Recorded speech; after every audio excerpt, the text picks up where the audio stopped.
D11 Sports presents St. Luke's Sports Medicine Game of the Week.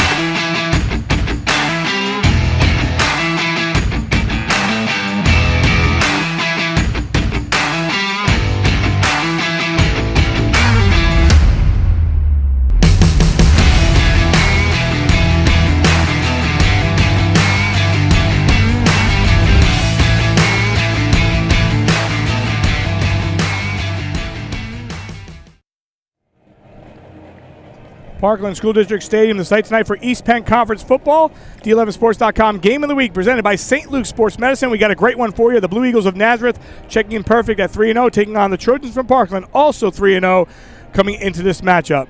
Hi and welcome everyone. Al DeCarlo, Matt Avancho, so glad you could join us way atop. Not all the way atop, we're on the visitor side tonight, but you see the clouds. We're like in the plains up here. We're up here. Great job for all our crew getting ready for it. We got an exciting game. We waited for this. Everyone's talking about this. Sometimes the coaches aren't talking about it because it's week 4, but everybody else is. Yeah, the coaches didn't want to hear what we had to say to them about how, this is game 1 of what everyone's expecting to be 2-game series for the district championship. And I know other teams in the Lehigh Valley are have other thoughts of that as well.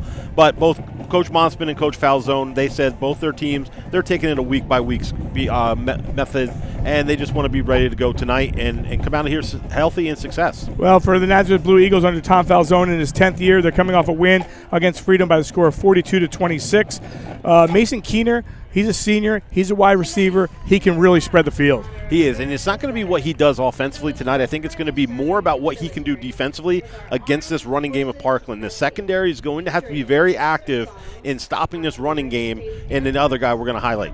Well, for Tim Monsman and his team, he's in his 8th year already for Parkland. That hard to believe. They beat Liberty by a score of 42-14. And Trey Tremba, the senior tailback, he can really get it going. He can, and he's getting a lot of offers for that as well with his ability. And he's going to be running behind a very good and stout offensive line, and that's where that defense is going to have to come up, and they're going to have to make some stops because he's going to get to the second level, third level at times. They're going to have to bring him down and hopefully get a turnover or get a change of downs to get their offense on the field. We expect a good matchup here at Parkland School District Stadium. Band's out for pregame. It's a 7:05 kickoff. We'll come back. We'll hear from our sideline reporter and get ready for Nazareth and Parkland, our D11sports.com Game of the Week presented by St. Luke's Sports Medicine.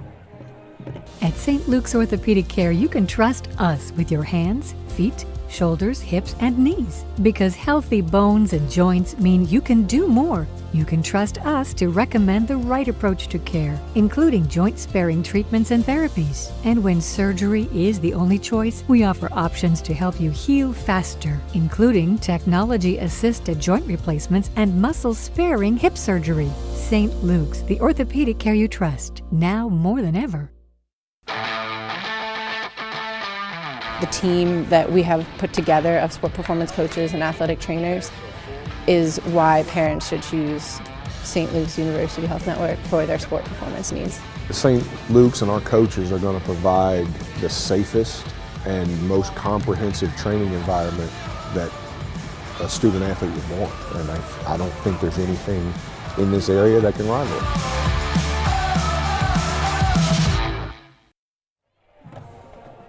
We are back here at Parkland High School, so glad you could join us. It's going to be 3-0 Nazareth against 3-0 Parkland. And joining us right now on the sideline is our sideline reporter, Joey Draper. Joey?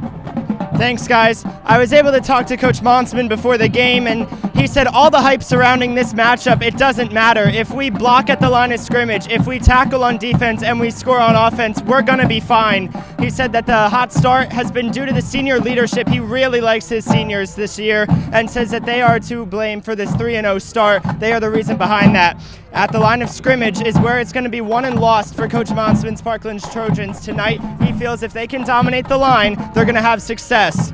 On the other sideline, Coach Tom Falzone, he and his Blue Eagles are enjoying a 3-0 start as well, but he told me that Parkland is one of the toughest teams to prepare for. Coach Monsman always has a stellar defense, so it's going to be challenging from Coach Falzone's perspective.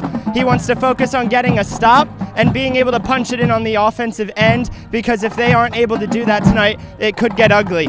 And his son, a sophomore quarterback, Peyton Falzone, has a couple notable wins in his first season behind the line of scrimmage. He's beaten Emmaus, he's beaten Freedom. Now he gets to take on one of the top defenses in the state. Guys, back to you.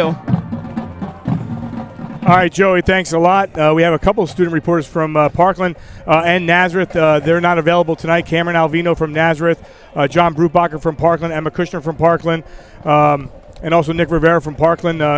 Sometimes works calls, and they couldn't be there. Joey Draper in the house. We're excited to have him. Again, about 9 minutes away from kickoff or so. St. Luke's is the region's largest sports medicine provider, covering more than 200,000 student enrollment and 40,000 student athletes in Pennsylvania and New Jersey, covering 8 counties and providing the most comprehensive and advanced treatment for athletic injuries. St. Luke's offers athletic training, orthopedic care, physical therapy, and concussion management, plus sports performance training for individual athletes and teams. During these extraordinary times, you can trust St. Luke's Sports Medicine to provide extraordinary care. Support for D11Sports.com Game of the Week comes from Michael R. Glovis, financial advisor at Morgan Stanley in Easton. For all your investment needs, call Michael R. Glovis at 610-559-6380, located at 101 Larry Holmes Drive, Suite 301 in Easton, PA. Morgan Stanley Smith Barney, LLC, member SIPC. Teams are making their way onto the field soon. Want to welcome aboard Ironton Auto Body. When it comes to towing, trailer, or auto body repair, experience matters. Let Ironton Auto Body put their 70-plus years of experience to work for you. Locally owned and operated with 24-hour emergency towing and recovery services, along with 24-hour trailer repair. When something goes wrong, don't trust it to anyone. Look no further than Ironton Auto Body. Let our family take care of your family. Call 610-799-3241. Tonight's first down sponsor, Stu's Tire Center, located at 3930 Independence Drive in Schnecksville. In need of new tires, a wheel alignment, or an oil change, stop by Stu's Tire Center or give them a call at 610-799-4298. Locally owned since 1981. If you're a student from any District 11 school interested in broadcasting, journalism, or photography, check out D11Sports.com. Follow your dream, get close to the action, take part in our student internship program. For more information, contact your athletic director or reach out to myself or Dave at D11Sports.com. For over 175 years, New York Life has been helping families and businesses with their life, disability, and long-term care planning needs. Whether you have current coverage in place or in need of reviewing your options, please contact their office in Allentown to find the right plan to fit your needs. Call New York Life at 610-616-4430 today. Game also sponsored by Culligan Water, and Culligan Water asks, when is the last time you had your water tested? Get a free in-home water assessment from Reynolds Culligan. Visit yourwater.net for more information. That's yourwater.net. And Matt, it's going to be a breezy night, a cool night, and we're up top here, so we're going to feel it too as well. I hope we don't blow away. We're getting it right from the back too, which is nice. After the last couple weeks we've had, it's nice to have a little breeze tonight. As we said, waiting for the teams to come on the field. Parkland came up here early, and this is as a former coach, this always killed me because they're standing there, they're waiting to go. You leave the locker room, there's a set period of time. You want to take the field, you want to get ready to go, and now all of a sudden you get up here and everything is stalled. So they're just standing there waiting. Nazareth hasn't yet shown up yet, but weathering that first drive for both these teams, that's going to be the key to see who gets going first, who gets that start going. Talk to Coach Monsman, asked him about his hot start. He attributed that to the leadership, the senior leadership, and having a healthy Trey Tremba. That's a huge advantage for them. And then for Nazareth, Coach Falzone, he felt they were able to do this. They were behind a good offensive line as well. But with a brand new starter at quarterback, he's happy with the supporting cast that has been able to help him mature through those first 3 games and get some good quality starts under his belt as a sophomore. So you look at this matchup and you look at the game, and both coaches talking, hey, it's week 4, but everybody around the valley, everybody around talking about, but this is more than week 4. As the players are going to start making their way, towards the field, is it more than week 4? It is for us. We feel it is for us, absolutely. But I think the other key thing, too, contrast of style. Parkland's going to get behind that big offensive line. They're going to run the ball. They want to grind that ball, get it to a power package, and use their skill guys. Trey Tremba, use him to come downhill, try to get him in that second level, whereas Nazareth, they're going to try to beat you by making you defend the entire field, horizontally and vertically. You have a kid like Keener who can take the top off. You have some other wide receivers, Logan Hilarset, Caleb Newsom, but one that we haven't talked about yet is the starting running back for Nazareth, Marquez Wimberly. So we didn't ask either coach how this is going to play into it. Marquez played as a freshman last year for Parkland, moved into Nazareth towards the end of the school year, now playing for Nazareth. Is that going to have any effect in this game? Is that going to play into this at all in an emotional side for Parkland or an emotional side for Nazareth to show their new brother, hey, we have your back. We're going to get you this win?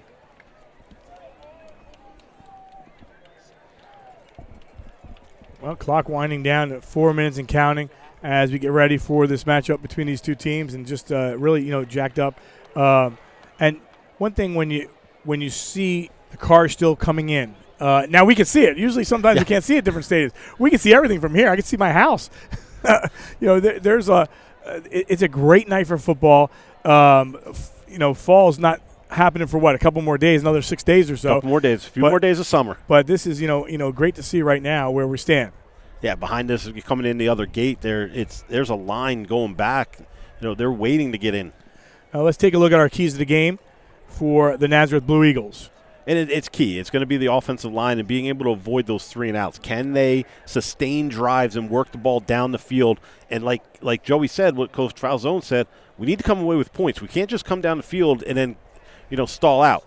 And they need to contain Tremba, slow down the passing game. But the key is on Tremba. They want to come in and stop the run.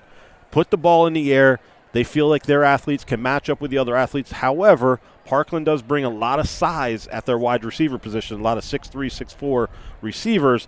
We'll see how that plays against the shorter defensive backs of Nazareth.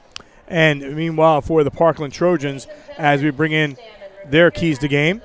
And we knew Parkland was going to want to run the ball. They want to get behind and establish that identity that Coach Monsman always has, that running identity. And I'll pause for the national anthem here. You're still doing it, alma mater? All right, we got it there. So we'll pause and listen to alma mater and then the national anthem.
All right, both teams going to make their way onto the field. And they're waiting, I think, for the band to kind of get out of the way a little bit. Yeah, there's not much room out there on the field for No, them to there's go not. with the band standing there and waiting. Good look at the Nazareth Blue Eagles. Tom Falzone has done just a tremendous job. Coach at Caddy, coach at Whitehall. Just he's done a great job. Brought all his coaches. I saw Bob Bidlin. I saw Census. I saw Panny. It's like follow the leader. They're like, which leader? It's great to see those guys. They've been doing it, 40-plus years in one capacity or another as the Blue Eagles make their way onto the field here at Parkland School District Stadium for this Week 4 matchup.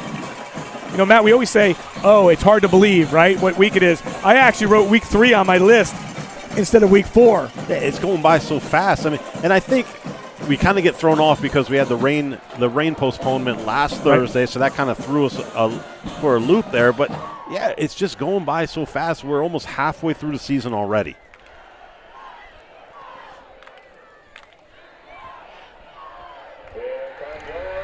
And the Trojans make their way onto the field.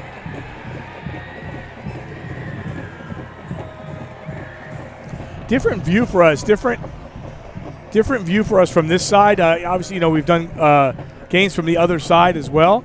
But it's the same game, right? Absolutely. And we look at the field and it's grass, right? We've been talking about this for a while. Everywhere else around the valley, it's turf. Parkland, I think the only stadium in the East Penn Conference, if I'm not mistaken. Only in the East Penn Conference, yes. Yep. Only one in the East Penn Conference, but there are a few more with grass. But you're right, and you can't help but Coach Falzone talking about that as well. We're so used to playing on turf. We're so used to practicing on turf.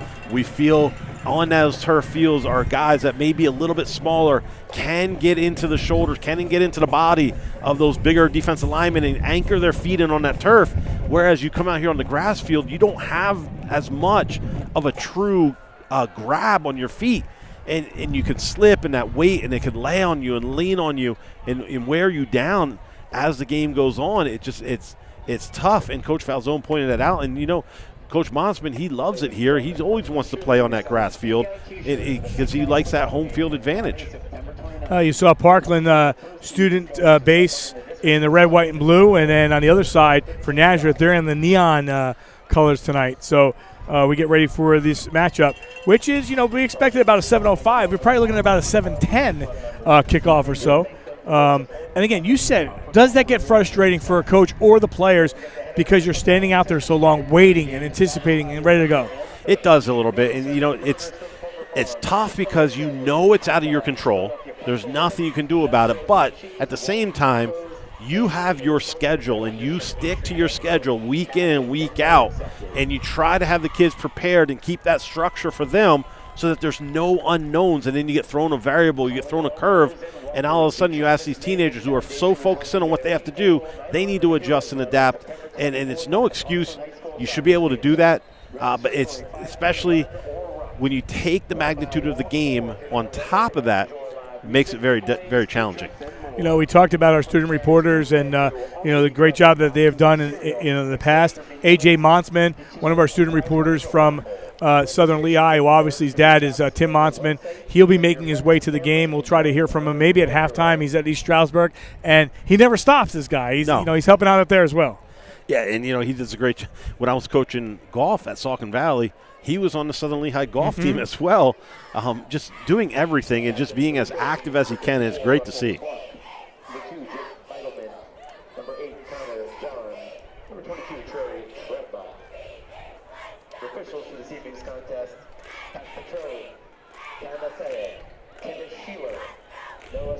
Everybody's just waiting for electricity to go, and is it going to be a 38-31 game, Matt? It could be anything. It really could be anything. I have no idea what to predict on this situation. It could be. It depends on how Parkland can defend the pass and the perimeter. How can Nazareth defend the run? I think it comes down to those two sides of the ball, not necessarily the offenses. The offenses are going to be successful. They're going to get their yards. They're going to score points. But it's going to come down to which defense can come out and make a play, make a stop, get a turnover, get the ball back to their offense, and then control that clock for a good portion of the game. Oh, look at you. Oh, yeah. A little wardrobe change here from Adavancho. Long sleeves going on. He said he wasn't going. You waited pretty long. You got the kickoff, though. I'll give you that much.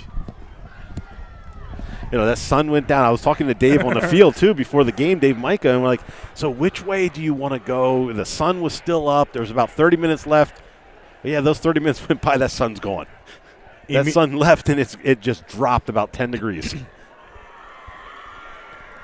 Because I'm down there, I'm thinking, all right, Dave, so the sun's there. Who do you want to look in the sun? You want the quarterback looking in the sun, or do you want the receivers looking into the sun? And thus it doesn't matter. It doesn't matter. It was a great conversation. Kickoff changes everything. Great conversation. Null and void now.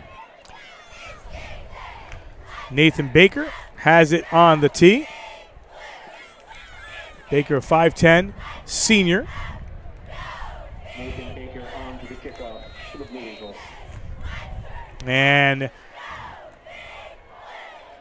we're seconds away from opening kickoff here from Parkland School District Stadium. Battle of Unbeatens. And they'll script this one across, and that one gets past Tremba. He'll pick it up at the 7-yard line. Now the extra delay. Sometimes it helps, and it will here. Across the 30 to the 40, and he'll get knocked out of bounds right at midfield. You know, we see that so many times, Matt, where all of a sudden, you know, the ball goes through, and then that extra second, everybody goes past, and you got a chance to come through. Exactly. And I think what happens is you get so excited, you see the ball on the ground, I have to go make a play, and all of a sudden you get out of your lanes a little bit. And credit Tremba, he was patient. He didn't panic, picked up the ball, got upfield, and then saw that opening to the right. We saw it clear as day up here. He saw it on the field, and he made them pay for it. We'll get the starting lineup after this play for the offense. So the Trojans will start from their own 48 here in week number 4.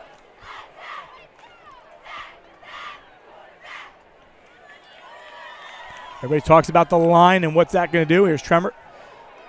Tries to go through and didn't have much there. First guy in was Dominic Pila. And we'll bring in the starting lineup for the Trojans. And that offensive line, as we talked about, very experienced. A lot of them starting last year, getting a lot of playing time last year. They're going to contend with a defensive line from Nazareth who is going to move, shift around, stunt, get some linebackers coming up, showing blitz, backing out of blitzes. They're going to not know necessarily who's coming when, but they're going to have to be sound to help open up holes for Tremba. Pickup of a yard.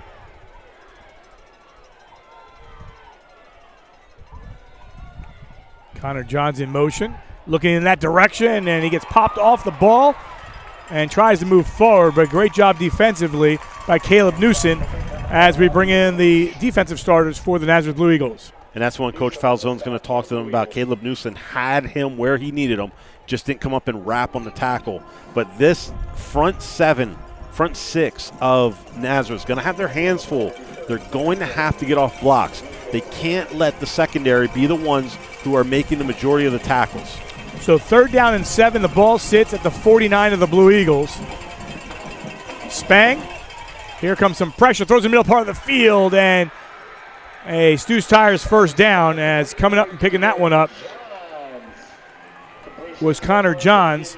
Connor Johns going to go into the University of Pennsylvania at the Wharton School. That's, just announced. Solid player as well. He's another one. He's one of those 6'3" receivers that Parkland has on the outside, which is going to be a difficult task for these Nazareth defenders. From the 33. Spang on the ground. And straight through. And getting down and inside the 1, touchdown. So Tremba went 33 yards to the house. He got that little opening, wasn't sure if they were going to get him, and once they didn't get him, he flew right through. Take a look. Yeah, you get a good look at this. The offensive line gets man-on-man on the blocks. Looks like something's going on the field now. The official stopped.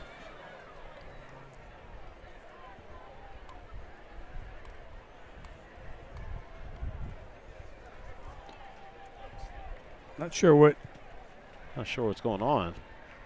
Conversation with Coach Falzone. The touchdown comes at the 9:56 mark for the Trojans. So we take a look at that touchdown again. The offensive line gets up in on the man, gets to that linebacker, and they have an extra blocker on the secondary, and that's what opens it up for Tremba to get into the end zone. Yeah, and now it looks like they're going to go for the extra point. There was a little discussion there. Wasn't sure what they were going to do there at first.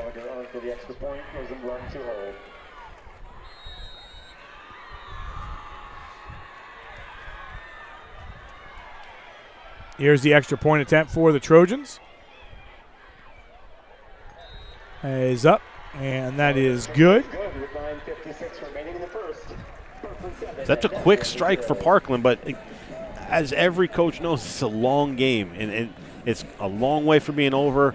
The defense for Nazareth needs to get back over on the sideline, regroup, talk about what happened and how they can come back and adjust to it and fix that.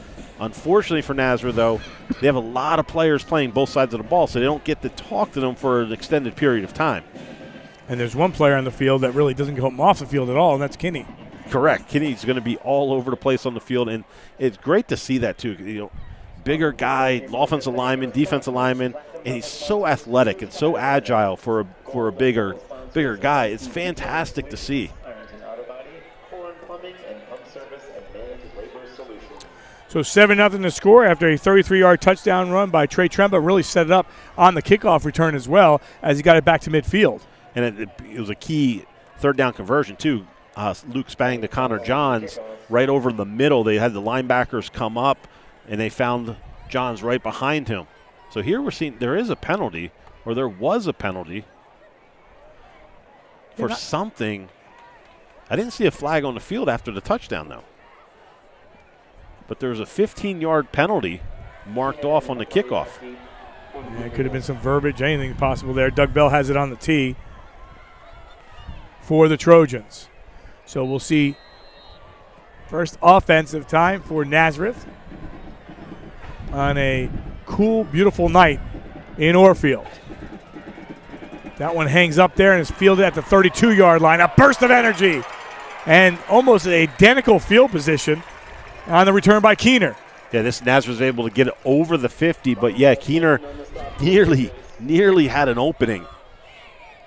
But credit Parkland special teams coming in and getting the tackle before he can make them pay for that. Let's take a look at the offense led by Peyton Falzone. Yeah, Peyton Falzone and a key group of skill positions in Marquise Wimberly, Mason Keener, Caleb Newson, Logan Hilarchik, and Frankie Miraz. They're going to have to spread the ball around to all of those guys to get this Parkland defense on its heels tonight. Falzone only a sophomore. You know they're going to come pressure him. He'll come to the near side. That one incomplete. And with that, get a couple players there. We'll take a look at the defense for the Trojans. And the key for the Trojans, again, is going to be that front seven. The defensive line and linebackers, they moved two former linebackers up to defensive end to get more agility on the field. And Coach Monsman has said they've done a fantastic job. So that's going to help free up these linebackers. And I'm interested to see, number one, TJ Lawrence, who's a freshman playing for Parkland, starting at middle linebacker. So 2nd down and 10, 7-0 Trojans here from Orfield at Parkland School District Stadium. A long count. Falzone, now he's flushed out of the pocket, has some room to run. He will now. Tucks and goes, and will go out of bounds right around the 45-yard line or so. They'll bring up a 3rd down and about 5. Yeah, nice job showing patience, showing poise in the pocket. In Falzone, the first play, we didn't get a chance to talk about. The first play looked like there was a miscommunication with the receivers. 2 receivers were in the same area, and I think what happened was Falzone went to throw the ball, saw the miscommunication, tried to pull it back, but it got out of his hands, and that's the incompletion. 3rd down and 5. Gets this one to Marquez, and there's a flag on the play, so we'll wait after the Trojans do stop him. And it's going to be a holding against Nazareth. Defensive end from Parkland was able to get underneath the pads of the offensive tackle, and he just rode him to the ground. So that's going to be a holding call. At this point, I think Coach Monsman declines it, takes the 4th down. Early in the game, you'd think Nazareth would punt. Otherwise, it's going to be about 3rd and 15. So that was the first touch by Marquise Wimberly. Yeah, so Parkland declines it, takes the 4th and 6 now. Thinking at that position, probably going to see Nazareth punt it away, which they're bringing their punt team out on the field.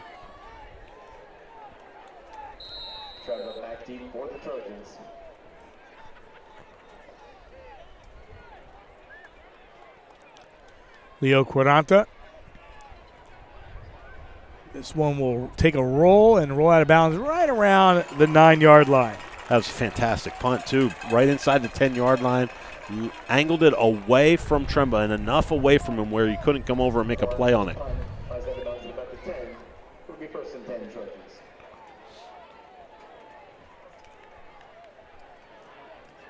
So you mentioned Wimberly, going over, and all the talk has been about transferring, and if you transfer, you lose the postseason, but not after your freshman year. He left midway through the season last year, through the year anyway, and he's eligible all the way through. So Trojans will start things off at their own 10, as that's where they'll mark it. Spang with Tremba. And they'll go trips on the far side. Now a man in motion. Spang will give it up to Tremba. Tremba pops off a defender. It's still on his feet. And that's great positive yards. Gets about 8 yards on the first carry.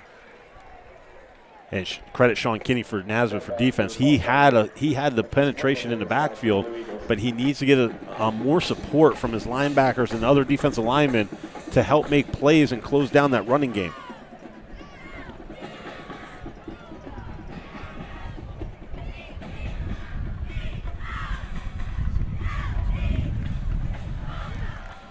So a pickup of 8. Spang going to keep it on the ground. And driving through across the 20 up towards the 21-yard line is Tremba for a Stu Tires first down. Second first down of the game for the Trojans. And this is what we expected to see from Parkland. Coach Monsman was saying we want to get into the game. We want to grind it out. Every offensive coordinator wants to put the ball in the air at some point, so they will get the ball out to their receivers and try to get up in the air and make some big plays.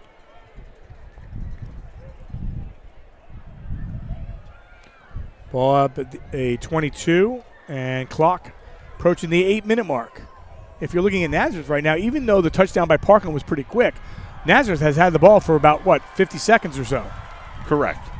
Here's Spang, and he'll take it himself. Has a block in front. Spang is off to the races. He gets across midfield. They're chasing him down to the 30, 25. They go to get stripped. They do not. And a Stu's Tires first down inside the 20 down to the 18 by Luke Spang. Nice run. That was a very nice play call. You're going to see they're going to fake the Tremba. Guard and tackle are going to pull and lead the way, and there's nobody there. They're pulling on a cornerback and a linebacker. They're not even hitting any of the defensive linemen as they pull. And then it's just Spang and Marquise Wimberly. Credit him chasing that play down with his speed. So the ball at the 18 for the Trojans. 2 receivers far side, 1 to the near side. They go back to the ground, and they've been attacking that way. And you said it 100 times, Tremba, if you're getting 3, 4, 5 yards a carry, you're going to keep it on the ground game, but then you got to watch for Connor Johns a little bit later on. Exactly, and I think that's what they do. They try to get a lead, work this running game, get a lead, then open it up a little bit. And as if they can build that lead a little bit further, then they can come back to that running game. So a pickup of 7. Second down and 3. They can get a first down inside the 10-yard line. Spang looking to throw. And the ball pops out of the hands of Tremba, who came across. They'll bring up a third down. You credit Dom Pilla, number 55, from his linebacker spot, and Owen Banghart, number 9, from his defensive end spot, putting a lot of pressure on Luke Spang to get rid of that ball a lot sooner than what he wanted to. He wasn't able to let the receivers develop their routes. So inside 7 minutes to play, huge third down. Now it's 3rd down and 6 from the 11.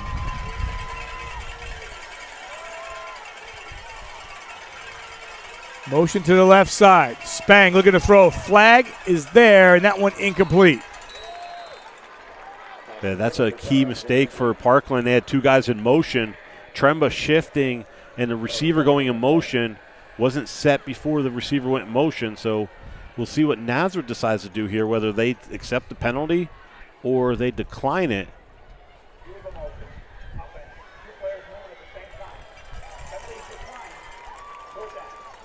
You surprised they declined the penalty? I'm not, because I think Coach Falzone's thinking Parkland's going to go for it regardless. Put their field goal team on, but they're not. I don't think they are. I mean, I'm not shocked Parkland's going for it.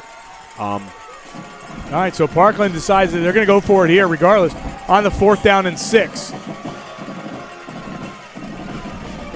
Now, the interesting is, who do you key on if you're Nazareth? Right. I mean, you have to think it's going to be Tremba. Tremba getting the ball. Watch Spang with the feet as well. 4th down and 6. I think the play clock was running down, so Parkland calls a timeout.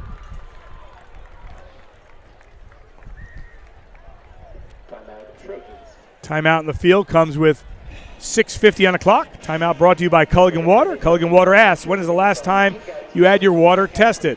Get a free in-home water assessment from Reynolds Culligan. Visit yourwater.net for more information. Yourwater.net, Culligan Water. Glad you could join us here on a Friday night, week number 4 of the high school football season. The Battle of Unbeatens, ranked 4th in the state in Parkland and 6th in the state in Nazareth. And if you're Coach Monsman right now, your team is doing everything that you want them to do, besides those penalties, of course, because you're controlling the clock. And Nazareth is so explosive, you're not giving them the football yet. You know, you're holding them from doing anything. They had the one drive, and they started on the plus side of the 50 for them. And to be able to come out of that and force a punt, that was key for Parkland's defense. Now it looks like Parkland made a change, and their field goal team is on the field.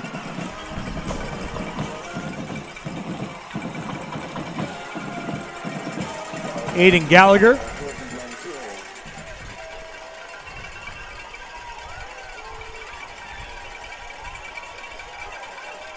So you're looking at about, 28-yard field goal attempt for Aiden Gallagher.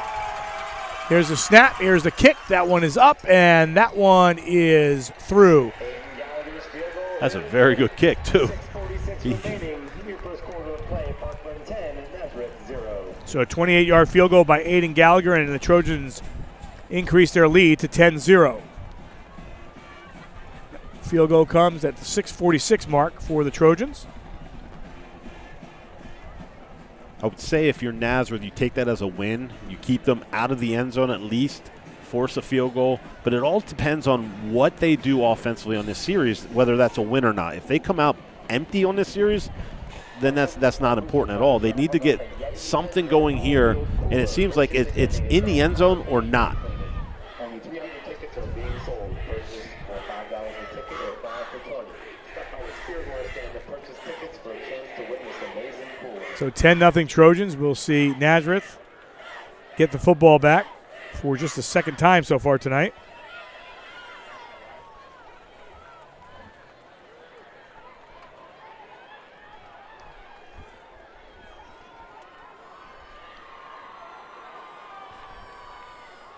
Crowd's still filing in. You know, I look around and they're still coming in and coming through. The line behind us is at least 30 yards down from the gate. So they'll try to run this back from the 18-yard line. And all the way up across the 40 to about the 41. Let's see where they spot this one. Right around the 41-yard line on the return.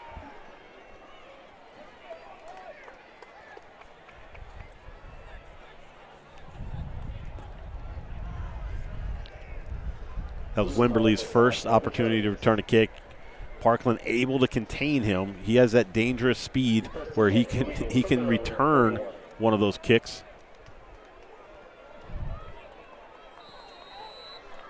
So they put it at the 41. Foul zone back there with Wimberly. Keener lined up to the near side.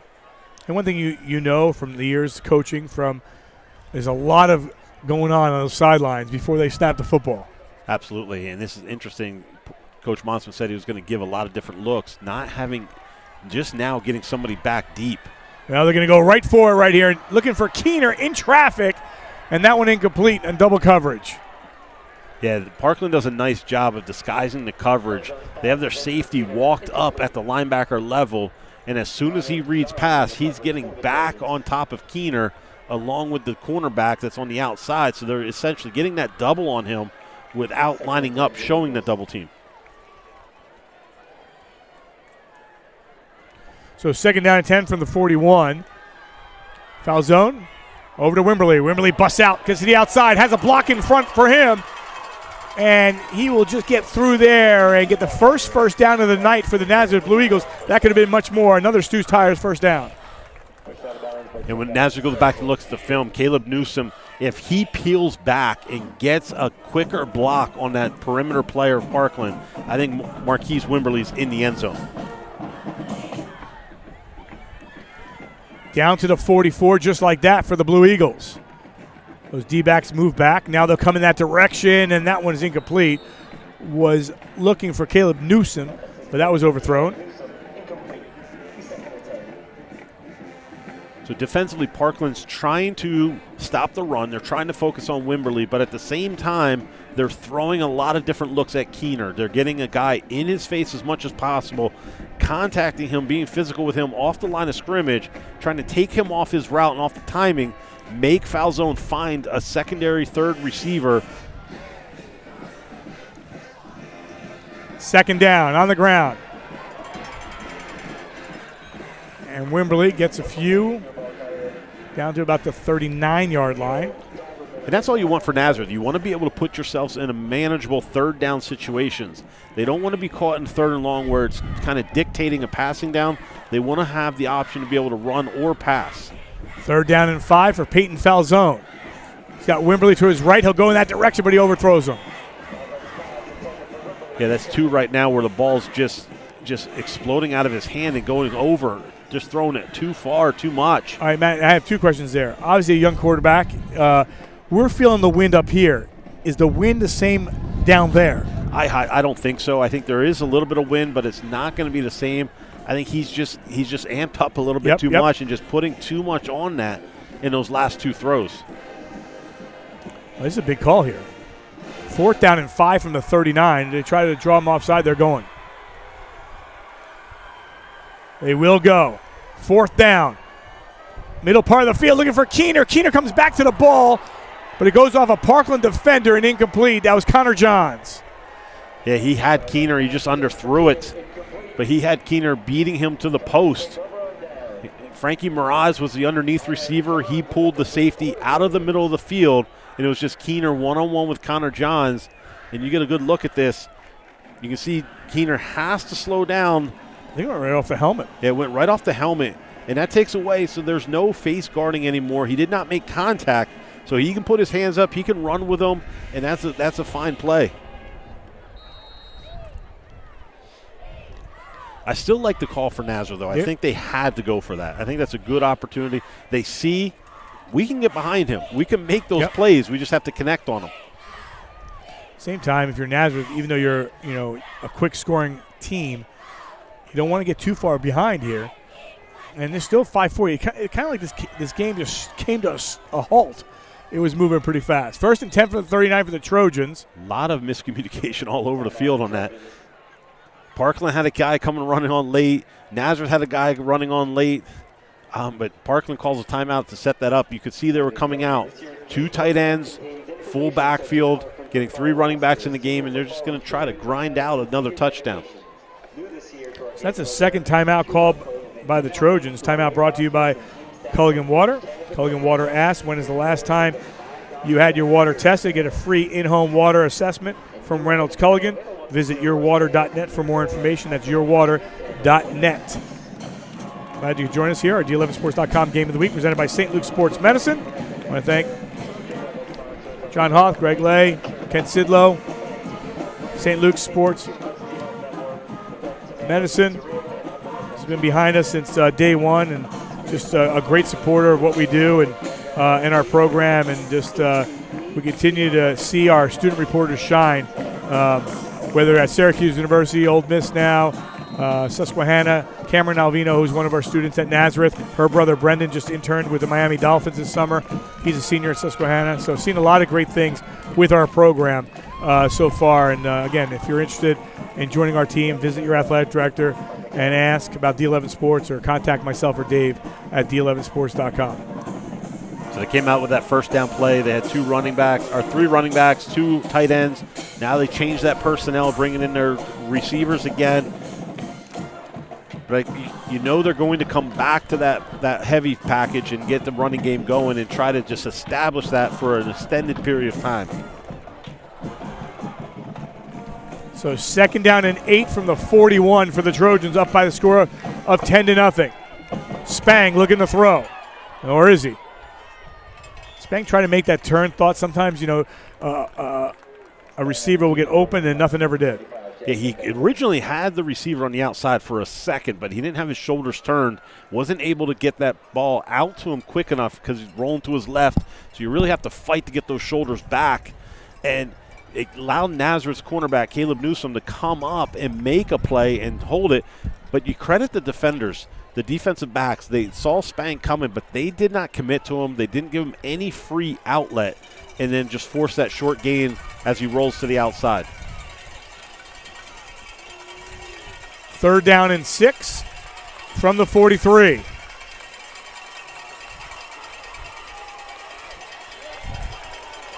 Nazareth just not fooled at all right there. A lot of white jerseys bringing Spang down. And that's similar to a play earlier where Spang was able to get free. This time Nazareth has the overhang player on the outside. He's able to scrape down the line of scrimmage and pull down Spang from behind. Felix Reyes on the punt for the Trojans. So the punting unit comes in for Parkland. For Nazareth.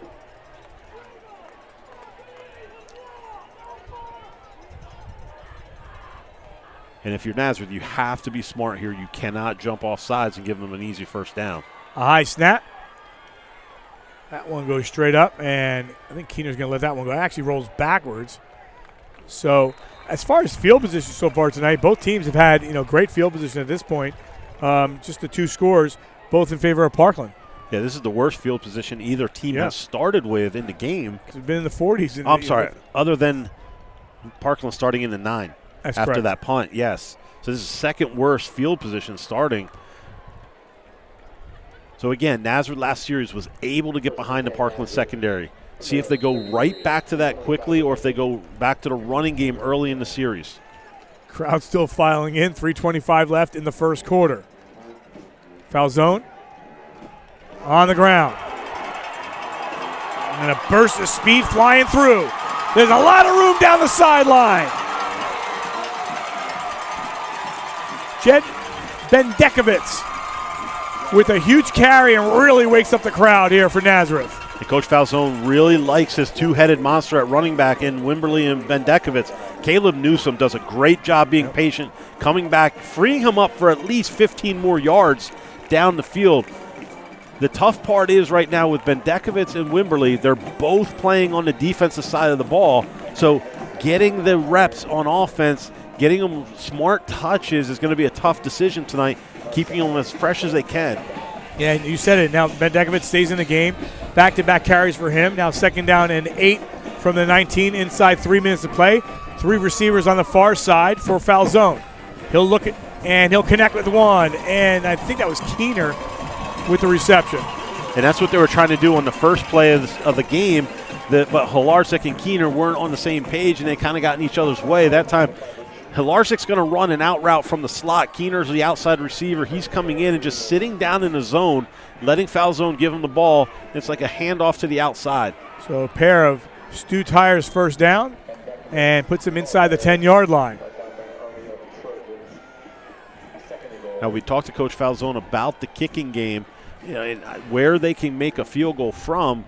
You'd have to think if it does come down to it, they're in that zone, their range right now, but I think they want to come away with a touchdown more than a field goal at this point in the game. So 2nd and goal, they'll mark it at the 7. Now you got Bendekovitz and Wimberly both back there. And Keener taking the direct snap with Falzone out at wide receiver. Yep. And Keener's going to take it, but nowhere to go, really. Actually, he pushes forward and maybe got down to about the 5.5. It's to be at the 7. And it just the play fake did not pull the linebackers away enough. There was too much penetration to get that play off. But Keener able to get something out of that, giving him a manageable 3rd down. 1:30 and counting. Matt, when you coach, you put your quarterback at wide out? No, he was a quarterback. He played quarterback. That's where he stays. Kind of knew where your answer was. Yes. All right, Bendekovitz back in there with Falzone. Falzone looking, and he'll connect, and that ball just sits right at the 5-yard line after the reception was made by Caleb Newsom.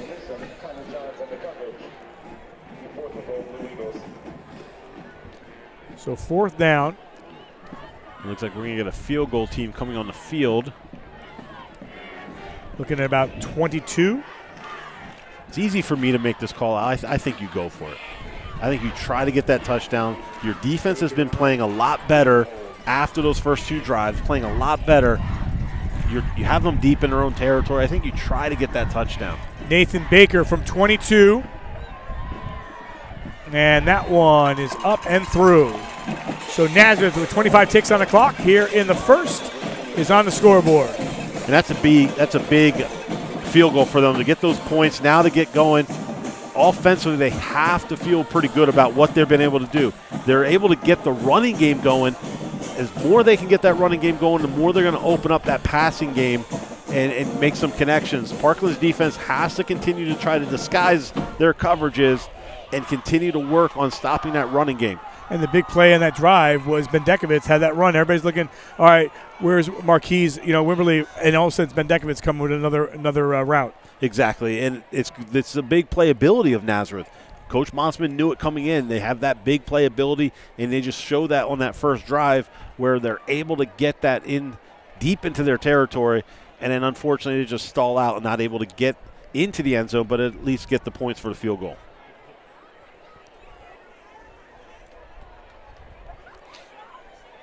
Fans still settling into their seats.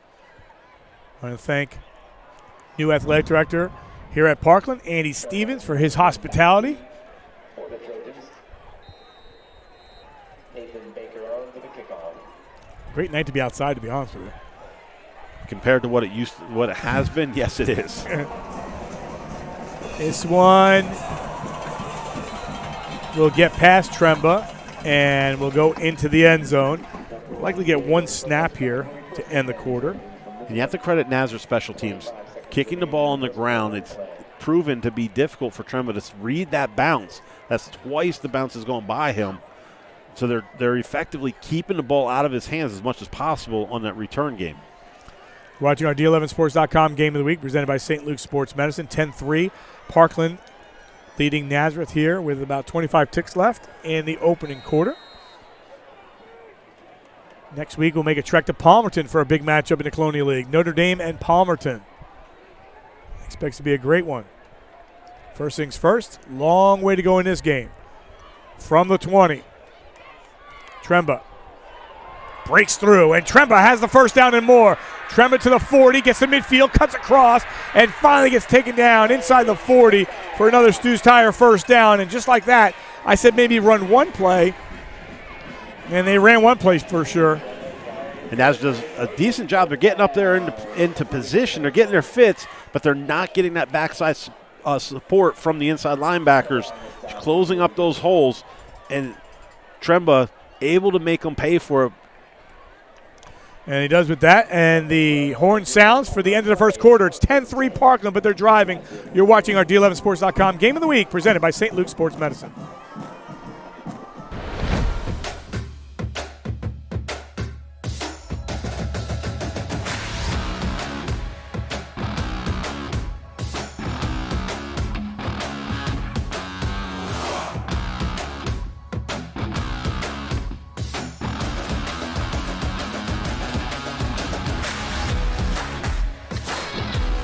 St. Luke's Orthopedic Care. Extraordinary care in motion. St. Luke's knows that trust is the foundation of all relationships. It's earned over time. It's the type of relationship you should have with your healthcare team. While our healthcare needs are different, one thing is constant. St. Luke's is focused on building a lasting relationship with you, earning your trust and putting your well-being first. When it comes to great healthcare, trust is essential. St. Luke's, the care you trust, now more than ever. Well, one of the books as we welcome you back here to Parkland High School. Parkland leading by a score of 10-3. First down and 10 from the 38 after the run, the big one by Tremba. Spang and Parkland, they're going to keep it on the ground, and they're going to keep doing what they're doing. You mentioned Lawrence, a freshman. He gets really his big first touch, and talk to some people about Lawrence, he's going to be a player. He is, and you look at him, he does not look like a freshman. But again, Parkland sticking behind that offensive line, getting that running game going, and you have to hats off to Parkland. They've been making some big plays at the right time offensively tonight. Keep it on the ground again. And just like that, they're getting into the red zone. And there's nothing wrong with this 3-4 yards at a pop every play. Offensive, just continue to do that. There's no reason to go away from that. Lull the defense to sleep if you're Parkland. Just continue to run behind that offensive line.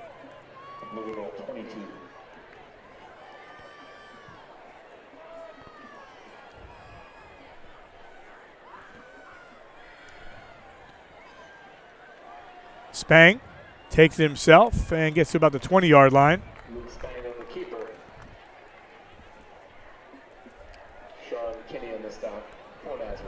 And that puts you in a third down and manageable, third and short. If we're calling plays for Parkland tonight, I think Tremba's touching the ball. He's got to touch the ball at least 35, 40 times.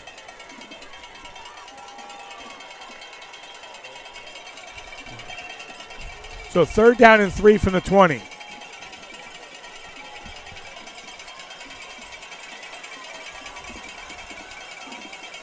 Spang taking his time, low snap. Here comes the pressure. And a player goes down. There's the flag. It was contact on the far side and called right away. Yeah, that was called right away. It's going to be pass interference. I thought Spang missed an opportunity, though. Oh, look at that guy right there. A.J. Monsman. He looks jacked up. I think he put in, get a little more muscle on him. Is that his national powerlifting shirt, isn't it? He may be doing some powerlifting at halftime if we talk to him. You know, great. He's done a great job with our program. Just absolutely, we said, does everything. And taking a little break from East Stroudsburg and getting home, getting a chance to see this matchup, and then probably going back up to college tomorrow. So 10-3 here after the penalty. It's first and goal from the 10 for the Trojans.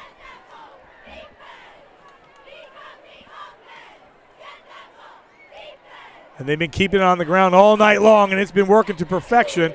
And Tremba inside the 5 down to about the 4-yard line.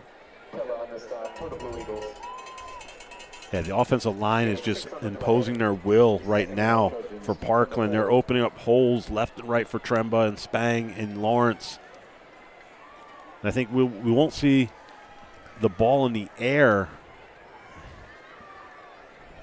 anymore on this drive until they get in the end zone. Second down and goal from the 4. Tremba with another carry, and Tremba will coast into the end zone.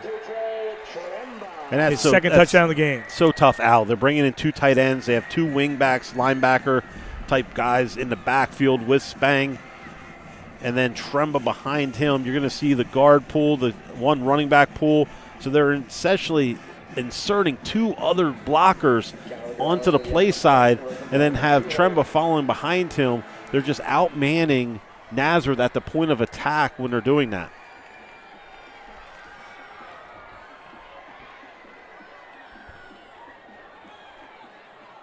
Aiden Gallagher with the extra point attempt for Parkland. That goes over the head. And Gallagher was going to look to get that one, could not. That ball is loose. Now they go on the ground, so it will stay 16-3 in favor of Parkland. So right now that's one thing that went in Nazareth's way right on that drive. They're going to have to find a way to get their guys in position where they're not getting outflanked on the perimeter.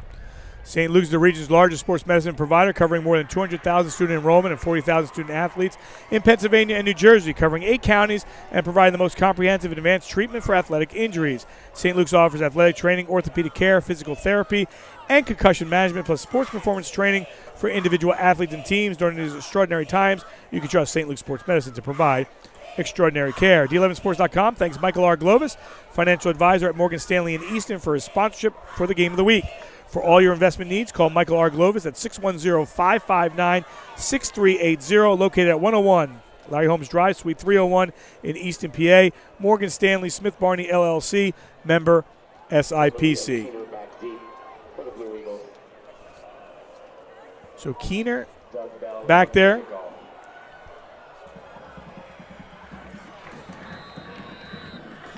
As is Marquise Wimberly.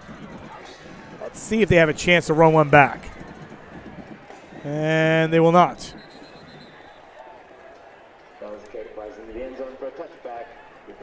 I want to thank New York Life. For over 175 years, New York Life has been helping families and businesses with their life, disability, and long-term care planning needs. Whether you have current coverage in place or in need of reviewing your options, please contact their office in Allentown to find the right plan to fit your needs. Call New York Life at 610-616-4430 today.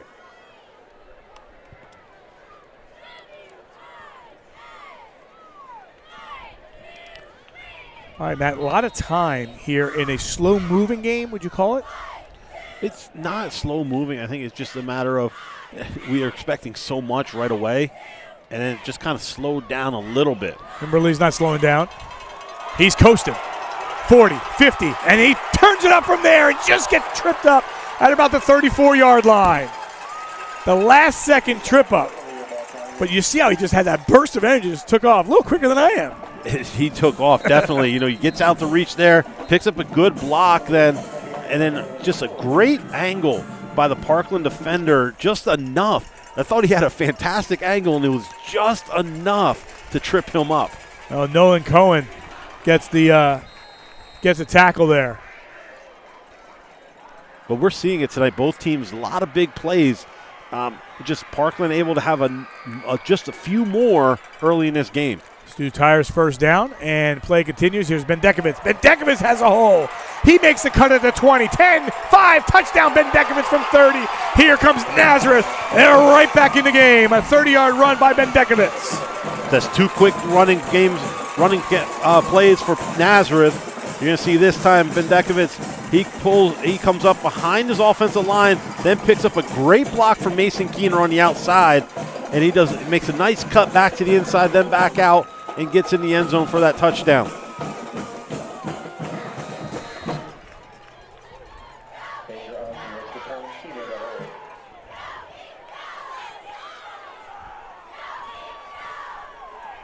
Nathan Baker with the extra point attempt here for Nazareth to cut the lead to 6.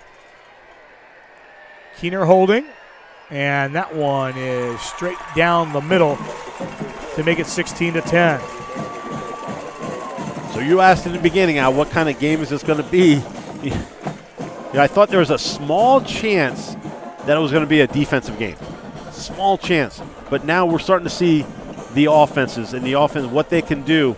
It's which defense is going to come up with a play. That's going to be what we're going to be looking for in the next 39 minutes. I want to thank Stu's Tire Center, located at 3930 Independence Drive in Schnecksville. In need of new tires, a wheel alignment, or an oil change, stop by Stu's Tire Center or give them a call at 610-799-4298. Locally owned since 1981. When it comes to towing, trailer, or auto body repair, experience matters. Let Ironton Auto Body put their 70-plus years of experience to work for you.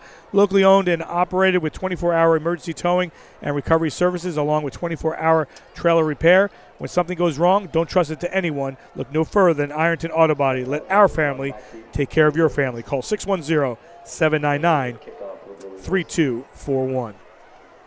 So 9 and change. 9:01 remaining in a 16-10 game here at Parkland School District Stadium. And this one will be fielded at the 10. The last two have not. And returned for the Trojans. And again, both teams, 30, 35-yard line in that range, starting things off. Yeah, I tell you what, the one difficult thing for tonight, Al, is Parkland's uniforms. You really can't read their numbers on those jerseys very well. So you have the gray jersey, the red numbers, and then the white outline. It just kind of blends in. 32, 8:54 remaining in the first half of play.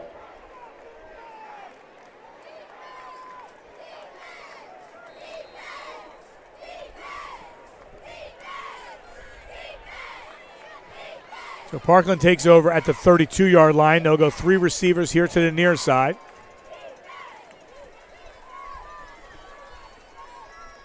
Now they'll move in motion. Spang keeps it on the ground to Tremba. Tremba gets to the outside. And Tremba, just a burst of speed. I tell you what, a Stu's Tire first down. He makes it look so easy. When he gets that cut, it seems like on the cut he's already gaining 2 yards on the diagonal. And what he does is a nice job of keeping his shoulders pointed down the field. He doesn't turn to the side. He keeps himself going downfield, and he cuts laterally, so he has the ability to just put his foot in the ground and get vertical so much quicker instead of having to turn his whole body back around to get vertical. The ball at midfield.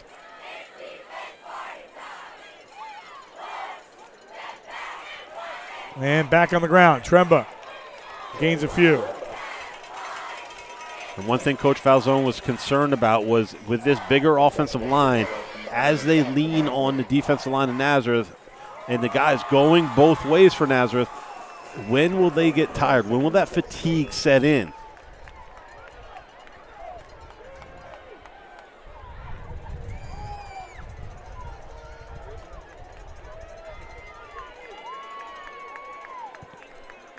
So second down from the 46 for Parkland.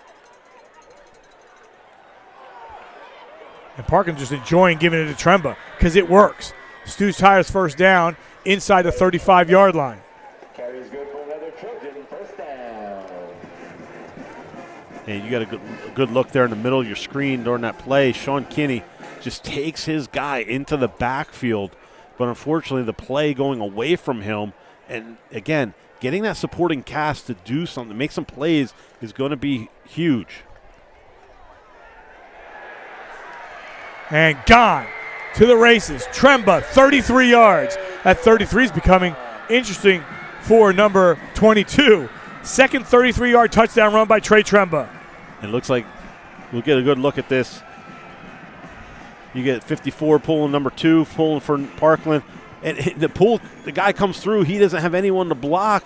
They're just bringing so many guys up at the line of scrimmage for Nazareth. It just takes one guy getting on one of the defenders, and if the other guy gets trailed behind him and he gets blocked out, you have one guy blocking 2, and that's why you have a guy coming through and not blocking anybody.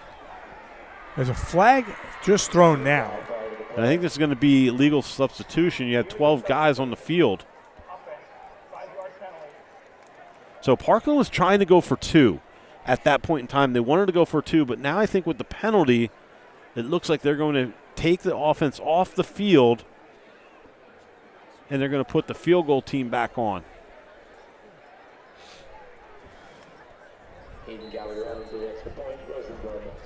So Gallagher will attempt the extra point. And the last one had the high snap.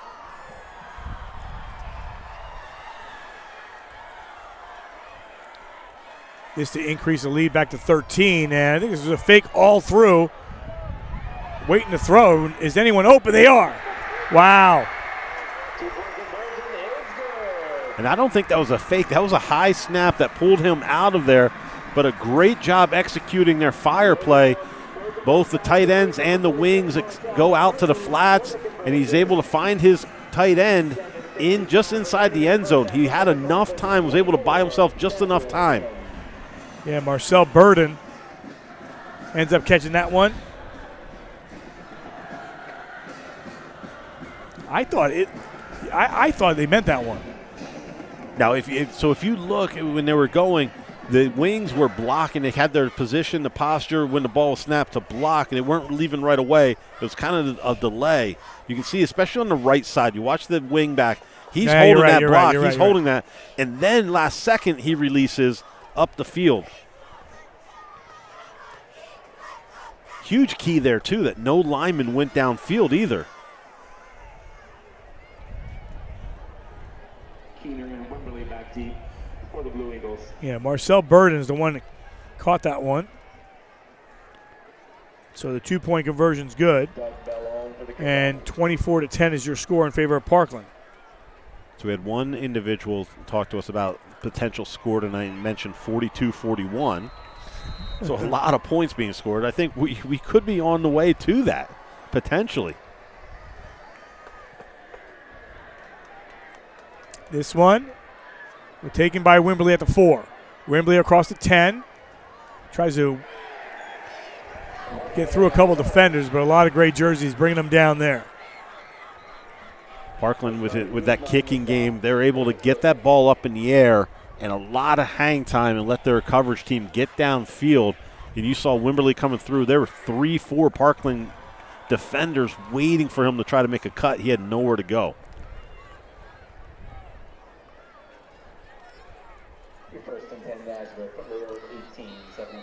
Matt, your thoughts so far? Still 7:50 left in quarter number 2. I still think we have probably 3-4 more touchdowns before we get to halftime. The way this is going. Before halftime. Before halftime, no less. It's Ben Dekovitz that starts in the backfield with Peyton Falzone. And first play,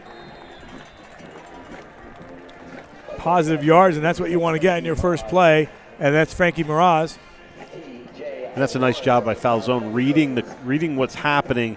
The defender on Miraz blitzes, so he's able to find Miraz, who sits down right where he blitzed from, and get that hot route. And just like that, I think those 5 yards are going to be taken away. We just talked about, getting 5 yards on first down.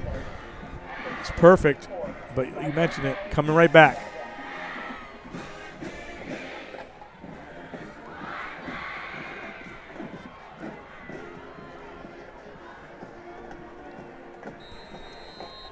Clock sits at 7:25 and counting. Second down and 10 from the 18-yard line. No pressure here. Just as I said, if Falzone saw the opening on the far side, and he's going to try to get the first down in his own, and does. Stu's Tires first down. He moves the chain up across the 30. I think if he had just one more step on that defender, he's gone. Yeah. He agree. picked up a good block from his his receiver out there. If he's able to just get by that one guy, he was gone. I think he was going so fast on that angle, he couldn't really cut through. From the 38. Now Falzone now comes to the outside. A gain about 5-6 yards, though, on the pass completion made to Logan Halarchik.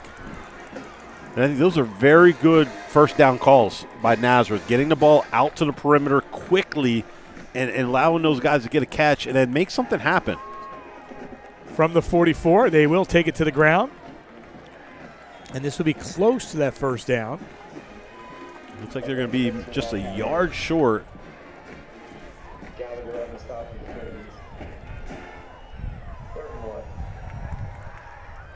So 3rd down and 1 for Nazareth. And powering through and getting the first down has been Dekovitz, Stu's Tire first down. And you're starting to get that offensive line of Nazareth now being able to lean on the Parkland defenders' defensive line, getting a good push, getting these guys 5 yards off the ball. Approaching the 6-minute mark in a 24-10 Parkland lead. Wimberley gets tripped up. It looked like that was going to go for no gain as the Parkland defense crashes in on the pooler, Miraz, but Wimberley able to pick up 2.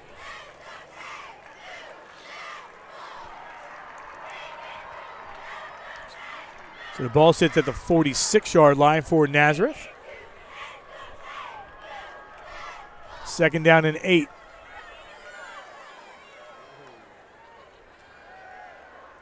Falzone, middle part of the field, and that one was just wanting that one back a little bit, went down towards the feet. Yeah, he had Newsom. Yeah, he had Caleb Newsom streaking on a skinny post, shallow across the middle, but he throws it at his feet, unfortunately. He needs to get that up, allow him an opportunity to run with the ball after the catch. Matt, I ask you, 3rd down and 8 from the 46. If they get a couple yards, they going? I think if they get a couple yards, if it's 4th and 4 or less, they go for it. Okay. See what happens here. Foul zone, pumps. Here comes the pressure. Floats one out. Has Wimberly. And Wimberly says, don't worry about that, Al. I got it. A Stu's Tire first down inside the 40-yard line. And that was a nice job by Foul Zone, being patient, drawing in that pass rush, and allowing the screen to set up underneath at the line of scrimmage. And the offensive line getting out in space on those defenders at the second level, getting Wimberly some freedom. You know, when we look at Nazareth, you know, and they're constantly no huddle, they're moving, they're, you know, it keeps everyone on their toes. And if you're Parkland, you're trying to get a guy off field, you really can't sometimes. Correct, and I think that's a key if they can continue these drives, which this drive's been going for a little while. You know, can you continue these drives and just wear on them? Second down carry. And a great wrap-up job there by Parkland. That's twice now that they're able to get them in the backfield, and that gives them a long third down conversion. Jake Beitelman, first man up for the Trojans on the tackle, number 2. Now 3rd down and 9 as we approach the 4-minute mark of the first half. Parkland in the lead by a score of 24-10, but Nazareth driving. Looks like Parkland's going to take, no, false start. I thought Parkland was taking their last time out.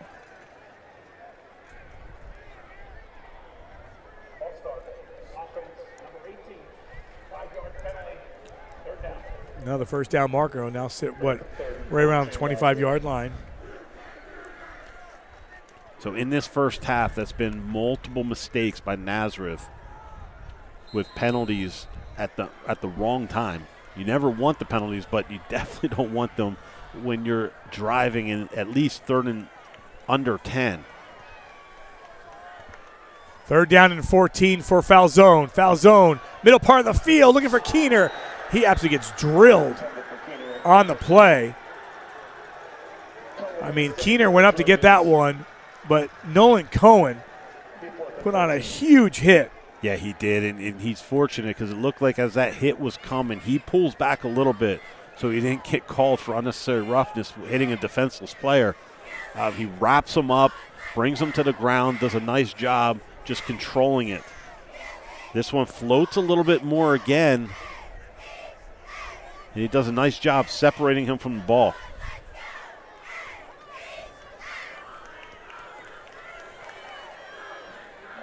Going to try to punt this one away. No one back there. Let's see what kind of roll it gets. It goes in the end zone. So Parkland with the ball with about 4 minutes left or so. So one of those situations, Al, you know, if we're talking to Matt Walters up at East Stroudsburg South, he'd tell you right there, he'd bring out the statistics, why you go for it on 4th down, why you don't punt it away, because you're only gaining, there's only a change of about 10, 15 yards, maybe 20 yards on that punt. So you might as well just go for it and just play the odds with it. He always tells us that, and, you know, he's got those numbers for sure.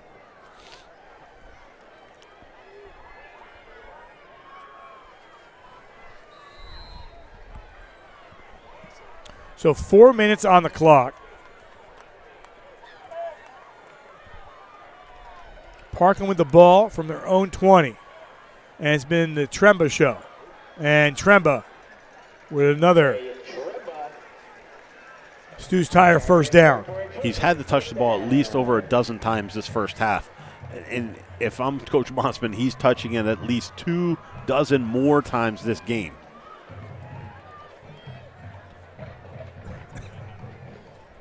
So from the 33, and this time Nazareth comes in, and they'll make sure they make the stop there.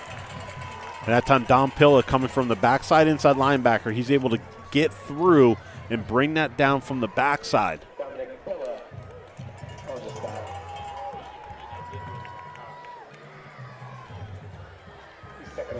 So I said we'd have 3 or 4 touchdowns before halftime, and I should have known that was going to be the curse. We haven't had anything since we had that conversation. Second down 11. And this one just floats straight out there. And just a great look and an opportunity here for Lawrence. Lawrence moves the chains. The Stew's Tire first down, and Parkland in business here. Parkland came out in that power package, the 2 tight ends, 3 running backs with Spang in the backfield, and they just play action. Everybody was committed to that run. They play action and find Lawrence out in the flat.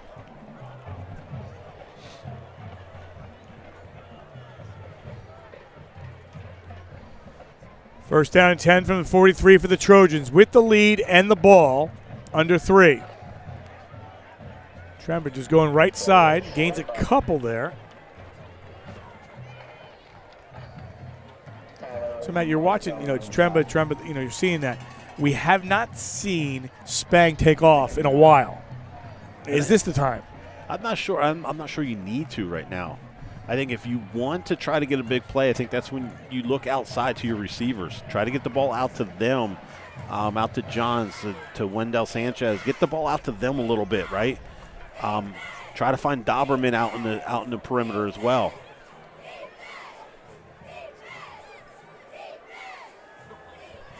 Second down and 9 from the 42.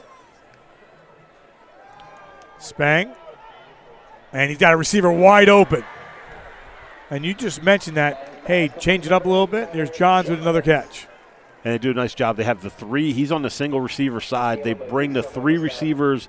They clear through and then bring him underneath. Get the linebackers dropping deep with the other receivers. Bring him underneath. And it's just like a long handoff over the line of scrimmage.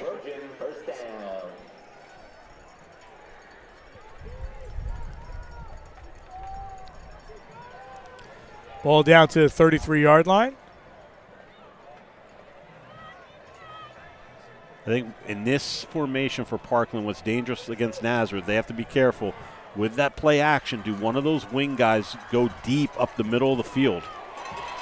Great job flying on in there and making the stop was Sean Kinney.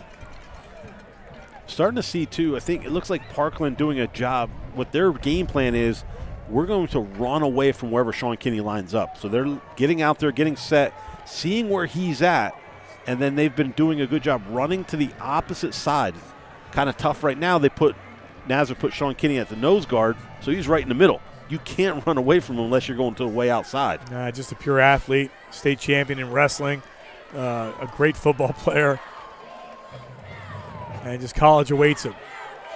Looking to throw, nowhere to go. And now trying to get out of the pocket and does, but he'll still get taken down. And then a flag at the end of that play. This is going to be a late hit? No, I think it was going to be a holding. I was concerned. It looked like it might have potentially kind of been a inadvertent face mask on Nazareth. So I think if you're Nazareth, you decline this.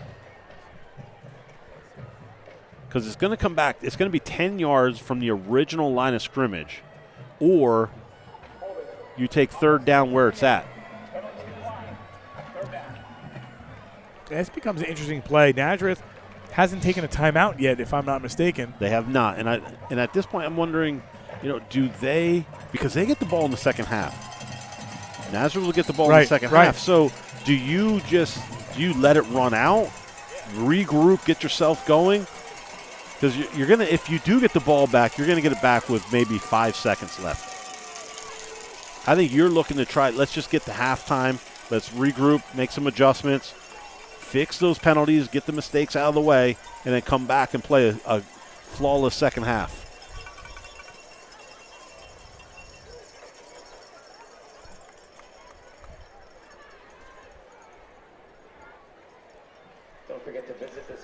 So 25 seconds on the clock.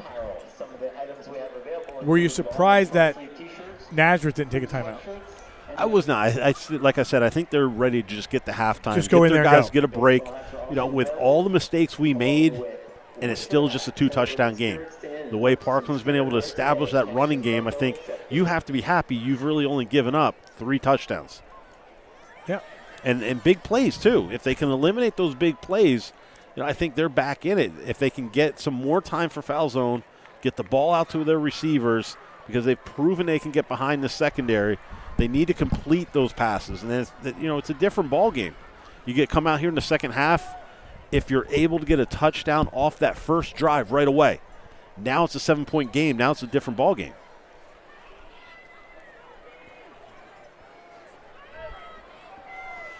So 25 seconds on the clock. 24-10 is your score. It's 3rd down and 17.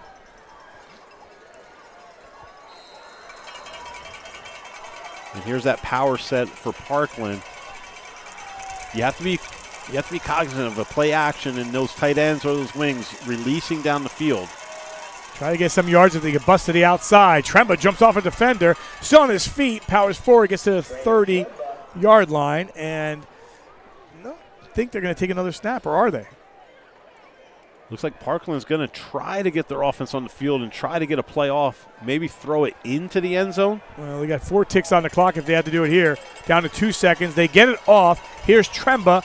He'll throw one, has a receiver, and that one is incomplete. Boy, that was close.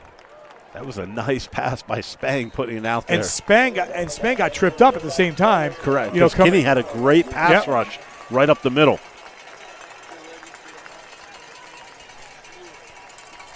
So it is Parkland that will go into the locker room by a score of 24-10.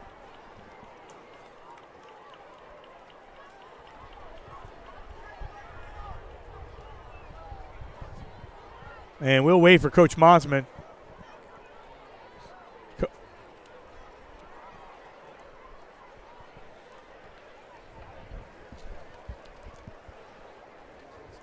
A little bit too much for Coach Monsman. We're lined up to the near side, so it's a little bit harder and difficult.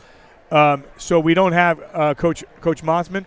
But when we get back, we'll get A.J. Monsman when we come back from the break. You're watching our D11Sports.com Game of the Week presented by St. Luke Sports Medicine. Back after this. Do you suffer from nagging neck or back pain? The St. Luke's Comprehensive Spine Program can get you better, faster. We're easy to access and don't require a referral. We'll call you, discuss your symptoms, and put you on a path to healing with the most appropriate provider. Call 1-866-ST. Luke's, option 6, or fill out the online form.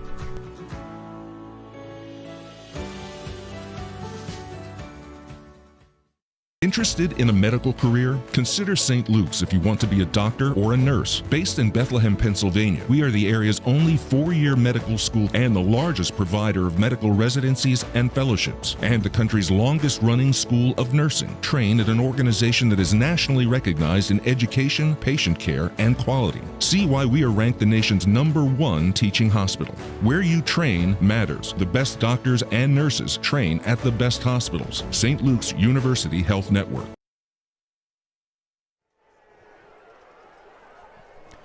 So we are back here at Parkland. The Trojans leading by the score of 24-10. And right now on the field is Joey Draper with a special guest that we know very well. Joey?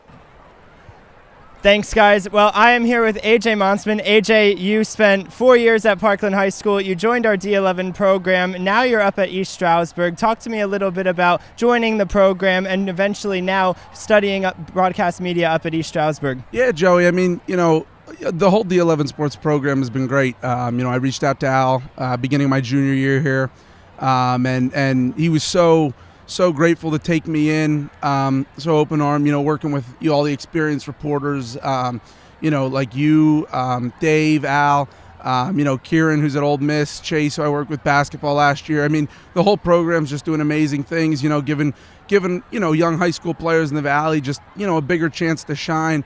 Especially, I know the cable companies have it. They do a great job, but especially, on YouTube with our streams, they can see it around the world. I mean, you got relatives that can't travel that get to watch their kids. And, and it's awesome what we do and the website that we have. And Al and Dave and you guys just do a great job.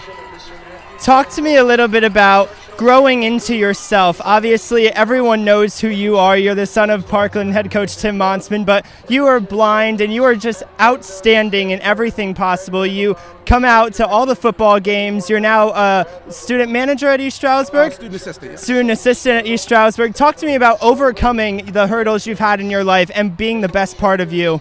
Yeah, it's it's I'd say it's I go, places with my dad, especially in the Valley, and everybody's, oh, hey, coach. I mean, everybody knows him. But I think, he's done a great job, letting me be me, trying to stay active around the Lehigh Valley. Obviously just getting thrown into it. I love Lehigh Valley High School football. I mean, up at ESU, we say EPC, it's the SEC high school football. I mean, you never get an off week. And, just going around here and going into myself, they did a great job taking me on as a student assistant, Coach Terwilliger and his whole staff up there. I really love it, and it allows me to grow. I mean, I love the game of football. It's something I want to pursue in my life, and just letting them do that. And, sports media is another my passion. And just letting me, major in that up there along with helping out is just unbelievable. Tonight, it's 24-10. Your team is winning at the break. Talk to me a little bit about what you've been able to witness out on the field tonight, how good Parkland's doing. Obviously, Trey Tremba's got a hat trick in this first half. Talk to me a little bit about this team and where they are right now. Yeah, I mean, I think the play up front's a big deal. I think the O-line has been creating them some holes. I think a lot of the, big plays that we saw, I mean, the opening kickoff return, he probably took around 50 yards and just the way to capitalize off that. I mean, Nazareth hit some big runs too. You got Bendekovitz with a touchdown, Wimberly with a big carry. They've been doing a great job too with just doing that. I think a lot of big plays. I think it's just going to be a battle up front. Second half, I mean, I think, we always wanted to see the sophomore quarterback. I think, he's going to have to shine, but I mean, listen, it's Peyton Falzone. He's good. I mean, we saw that in the first half. He's making some throws. His receivers are going to have to make some catches here. I think it's just going to be a well-played game. This is honestly what a high school football fan wants. It's a great game. By no means is it over. And I think the stars are going to come to the forefront here with Nazareth getting the ball here to start the second half. You were able to witness a showdown between East Stroudsburg and IUP. That was a big game that you guys were able to upset IUP a couple of days ago. Now you're getting one of arguably the game of the week down here, Parkland and Nazareth, two undefeated teams. Do you miss being on the high school football sideline, or are you now happy to be on Coach Terwilliger's sideline? There's nothing like Friday Night Lights. We say it all the time. Friday Night Lights, especially in the EPC, are insane. And I think we do a great job at East Stroudsburg of, trying to create that feel. We got new lights up at Eiler Martin Stadium. Got a new light show that flashes, which is really cool. Opened it up against Pace. And the IUP win. I mean, we went out to Indiana. They beat us one possession game last year. And we were able to upset the number 12 team in the country. I mean, we got two really good teams and two really good teams here. I think, as much as it is a change, I mean, it's still football and it's played at its very best. And you just can't beat it.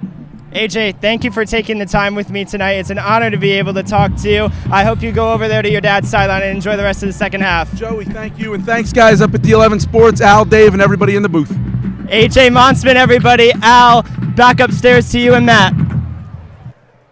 All right, guys, thanks a lot. AJ, just a wealth of knowledge. It's beyond belief, a wealth of knowledge, a tremendous job. Joey just had one thing in there. He said a Parkland guy for 4 years. Yeah, he's part of the Parkland's powerlifting team and going there and winning a championship there, but obviously graduate of Southern Lehigh High School, so we want to make sure we get out there. But he was talking about stadiums up there.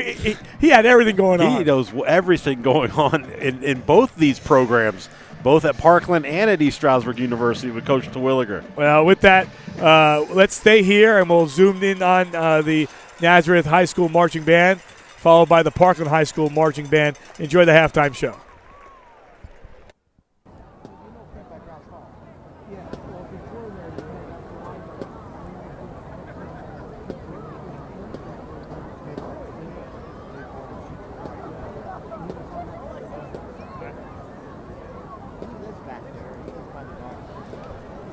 All right, while we're waiting for the Parkland Marching Band to make their way onto the field, just, a little bit more on AJ. Just, came to our program and, just really just shined.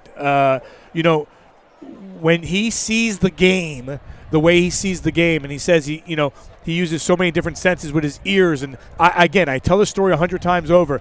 The first time he was doing a game with us at Southern Lehigh, we were going to do basketball, and JV game went into overtime, and I sat with me, and there was a foul called with 7 seconds left. And he said, Al, can you believe it? How do you foul that guy like that? And I'm like, how are you talking to me like this? And I couldn't believe it. But he said, he hears everything, the whistle. He hears the fans. He hears the footsteps. Just tremendous what he has done. And enjoyed our program so much, and he's going to do some stuff. We got a lot of student athletes from District 11 at East Stroudsburg, and AJ just wants to continue to push out some stories as well, and we love that, as you know, Matt. And that's what it's all about. I mean, that's why I'm so happy to be a part of it as well, being able to be here and work with these student athletes, or the students, and some of them athletes, yes, and helping them pursue a future career, getting their idea of, is this really something I want to do, and then falling in love with. I think, you mentioned all the alumni that have gone by, but I still follow Kieran on Twitter, and what she's doing down at Ole Miss is unbelievable on one of the biggest stages in the SEC. And she's on the national radio. Yes, national radio. it's fantastic. Doing some reports. So and she's only a sophomore, only I think, right? Only a Sophomore in sophomore. college, and getting such a high-ranking position where she's at. Yeah, without a doubt. And, we appreciate all the athletic directors in District 11, having your students a part of it. And, again, tonight, 4 of our student reporters from Parkland and Nazareth not able to be here tonight. Cameron Alvino, the sister of Brendan Alvino, she's watching at home. She texted me before. Couldn't be here tonight. John Brubacher from Parkland, Nick Rivera from Parkland, Emma Kushner from Parkland. All have done a great job for us in our program, and have enjoyed it. Right now we're at the half. It's 24-10 in favor of Parkland. And with that, we'll go down the field and listen in to the Parkland High School marching band.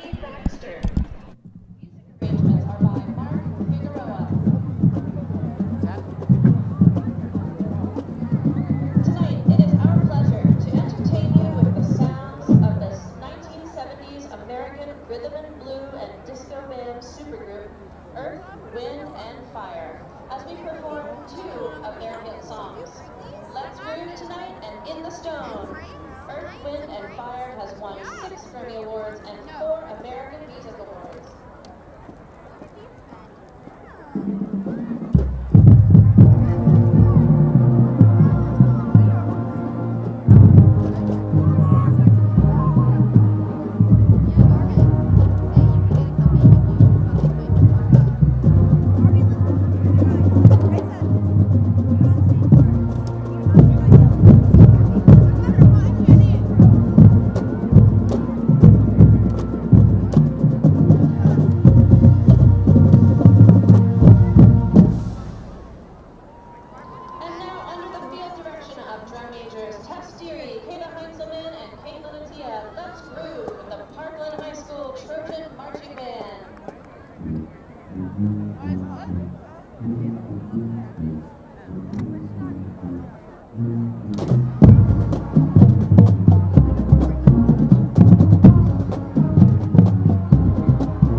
Ladies and gentlemen, the Parkland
High School Trojan Marching Band.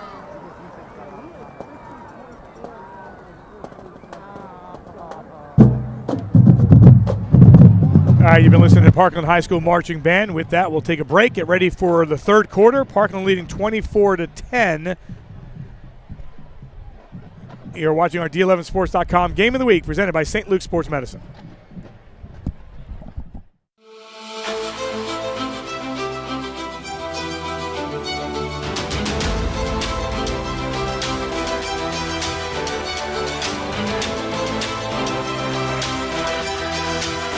Hall of Fame pitcher Steve Carlton knows what it takes to exceed expectations. He knows what it means to be part of a team that rises above the competition. He knows a champion. Steve Carlton knows St. Luke's Orthopedic Care. At St. Luke's Orthopedic Care, you can trust us with your hands, feet, shoulders, hips, and knees. Because healthy bones and joints mean you can do more. You can trust us to recommend the right approach to care, including joint-sparing treatments and therapies. And when surgery is the only choice, we offer options to help you heal faster, including technology-assisted joint replacements and muscle-sparing hip surgery. St. Luke's, the orthopedic care you trust, now more than ever. We are back as the team's going to make their way onto the field for the second half. 24-10 is your score. St. Luke's is the region's largest sports medicine provider, covering more than 200,000 student enrollment and 40,000 student athletes in Pennsylvania and New Jersey, covering 8 counties and providing the most comprehensive and advanced treatment for athletic injuries. St. Luke's offers athletic training, orthopedic care, physical therapy, and concussion management, plus sports performance training for individual athletes and teams. During these extraordinary times, you can trust St. Luke's Sports Medicine to provide extraordinary care. Tonight's game is brought to you by Michael R. Glovis, financial advisor at Morgan Stanley, located at 101 Larry Holmes Drive, Suite 301 in Easton, PA. For all your investment needs, call Michael R. Glovis at 610-559-6380. Morgan Stanley Smith Barney, LLC, member SIPC. For over 175 years, New York Life has been helping families and businesses with their life, disability, and long-term care planning needs. Whether you have current current coverage in place or in need of reviewing your options, please contact their office in Allentown to find the right place to fit your needs. Call New York Life at 610-616-4430 today. It's cold up here. I want to thank Stu's Tire Center, our first down sponsor, located at 3930 Independence Drive in Schnecksville. In need of new tires, a wheel alignment, or an oil change, stop by Stu's Tire Center or give them a call at 610-799-4298. Locally owned since 1981, Stu's Tire Center. When it comes to towing, trailer, or auto body repair, experience matters. Let Ironton Auto Body put their 70-plus years of experience to work for you. Locally owned and operated with 24-hour emergency towing and recovery services, along with 24-hour trailer repair. When something goes wrong, don't trust it to anyone. Look no further than Ironton Auto Body. Let our family take care of your family. Call 610-799-3241. Also like to thank Culligan Water. Culligan Water asks, when's the last time you had your water tested? Get a free in-home water assessment at Reynolds Culligan. Visit yourwater.net for more information. That's yourwater.net for more information. And again, if you're a student from any District 11 school, interested in broadcasting, journalism, or photography, check out D11sports.com. Follow your dream, get close to the action, and take part in our student internship program. For more information, contact your athletic director or reach out to myself or Dave at D11sports.com.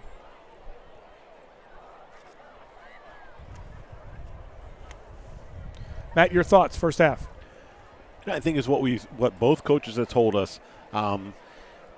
Nazareth, they just need to connect on the passes. I think they missed a few opportunities there in the first half, maybe to get a couple more points.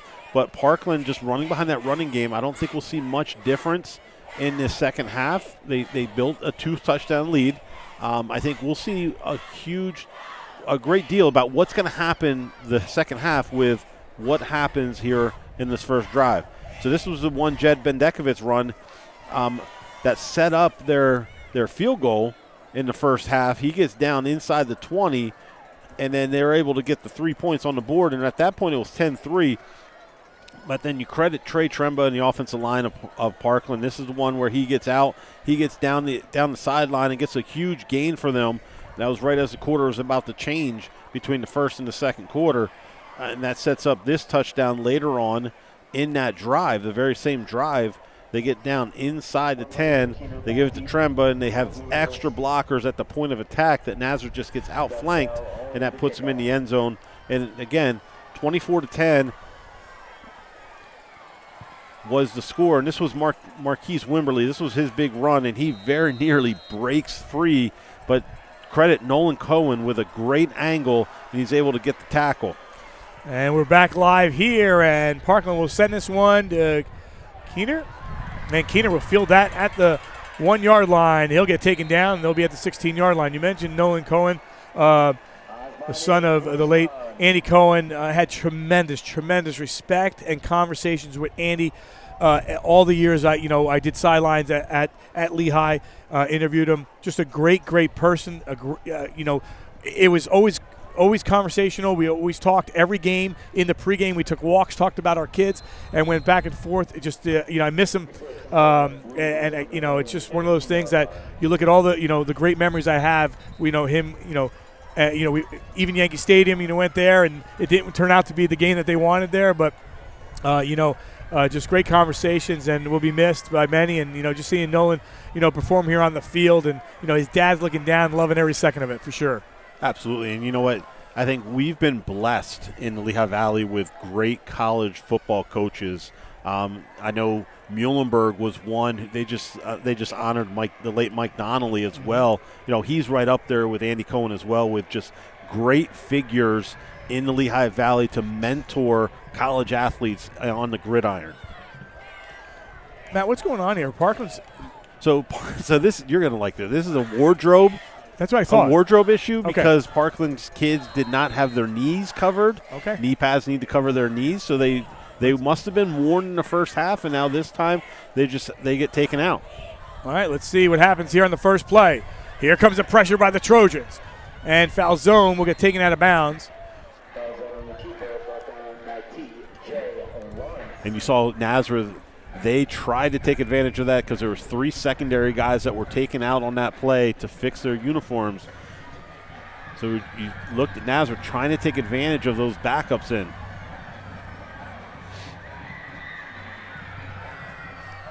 So it looks like the wardrobe has been changed, and they're all good to go here. 2nd down and 9 for the Blue Eagles. And they'll go on the ground, and they will go nowhere. And credit Wimberly, he kept running his feet. Yeah. He kept going, but they stopped the forward momentum. I think it was Robbie Roosh that had the first hit on there. So just like that, it's 3rd down and 7. Again, if you're Nazareth, obviously you want to convert here. You want to score on your opening drive. Let's see what we can do. More pressure coming by the Trojans. They'll come near side, and he's got to get upfield, and he does. Complete, and we'll get the first down. A Stu's Tires first down into the hands of Caleb Newsom. And Caleb Newsom, very, very savvy on that play. He comes around. He turns his route right at the first down sticks, and then when he turns around to get upfield, he's able to make one guy miss and then pick up some extra yardage. Back on the ground. This time it's Wimberly. Wimberly makes the turn. It looks like that's going to be another first down for Nazareth. So that's a huge 3rd down conversion. Now a quick first down again. So back-to-back Stu's Tires first downs. Again, you're looking at a 3rd and 6 before, and all of a sudden back-to-back first downs, and you're almost towards midfield. Foul zone, going to throw, goes sideline, he connects. Looks like that's 18, Logan Halarchik.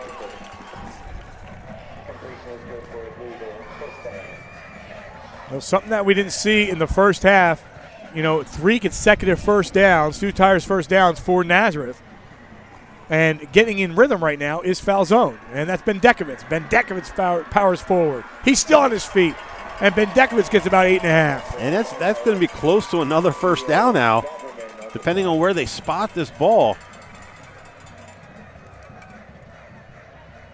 Looks like they're going to be just short. No, they give it to him. No, they're going to give him the first down, yes. Yeah, 4 straight Stu Tires first downs, and they got Parkland on their toes right now. Foul zone to throw, middle part of the field. He gets hit as he throws, has a receiver, touchdown. No, incomplete. He dropped There's a flag there. Didn't see that ball, thought it went in. I think we're going to get pass interference. I thought he caught the ball from our angle. And there's your call. Now I think that's one. Caleb Newsom, he needs to stop and come back and attack the ball instead of continuing to run and allowing the defender to be a defender. He needs to come back, get the defender out of his way, and attack the ball for the touchdown.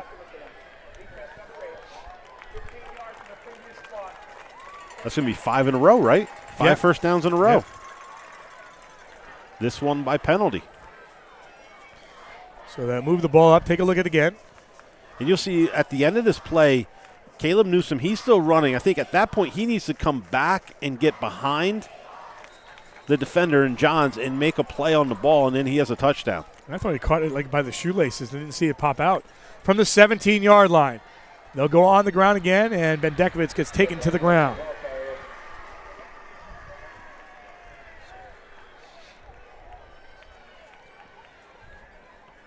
Not much running room for Bendekovitz on that play. There's a lot of penetration by Parkland's defensive line. That's about the first thing that did not necessarily go Nazareth's way on this drive so far in the second half. So no gain inside 10 minutes. Third quarter, Parkland driving. Foul zone, far side, and completion is made, and a little bit more. I think it was just a matter of time. They tried to free up Mason Keener on the far side, one-on-one coverage, and foul zone gets the ball there just before the linebacker who's coming out to double gets there. Stu's Tires first down, back on the ground, and Wimberly gets down to the 5-yard line, 2nd and goal. Is the drive, again, we go back to that 3rd down and 6 at your own 27 or whatever it was, and next thing you know, they're taking the clock, and this puts you right back in the game if you can score here. I think it's absolutely important. You have to get a touchdown on this drive.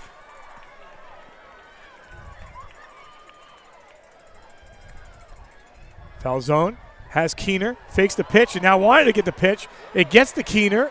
Keener still on his feet, and maybe gets back to the line of scrimmage. Keener brought down by T.J. Lawrence. Interesting play call. They bring Keener in motion behind.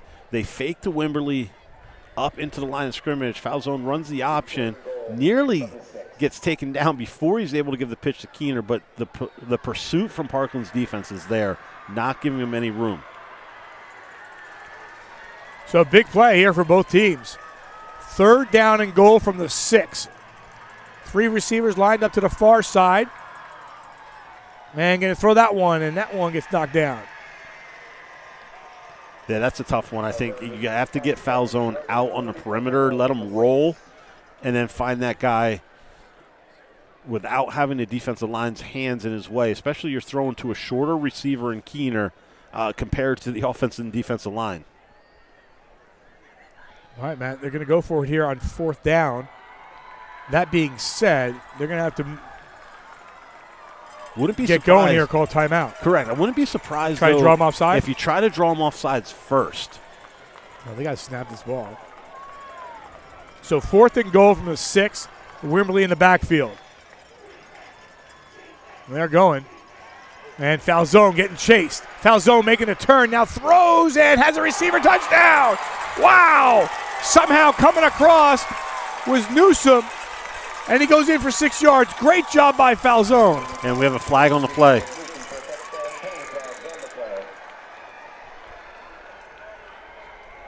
Now this came from the head linesman.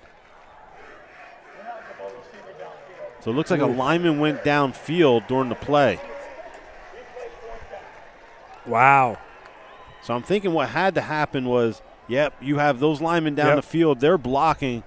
It's a run-pass option. So I think that threw the pressure through the time off. And with that pressure throwing the time off, he's rolling out. Those linemen are already 5 yards down the field. So it negates a 6-yard touchdown. So now we're 4th and 11. Are you calling a timeout here? I think they should be okay. The clock didn't start yet. Right? No. I'm fine. You have time. Think about it or not. Well, what's he have in the playbook? 4th down and goal from the 11. Nobody in the middle of the field either. Man, that one incomplete. No flags on this one. And Parkland holds. Was looking left side.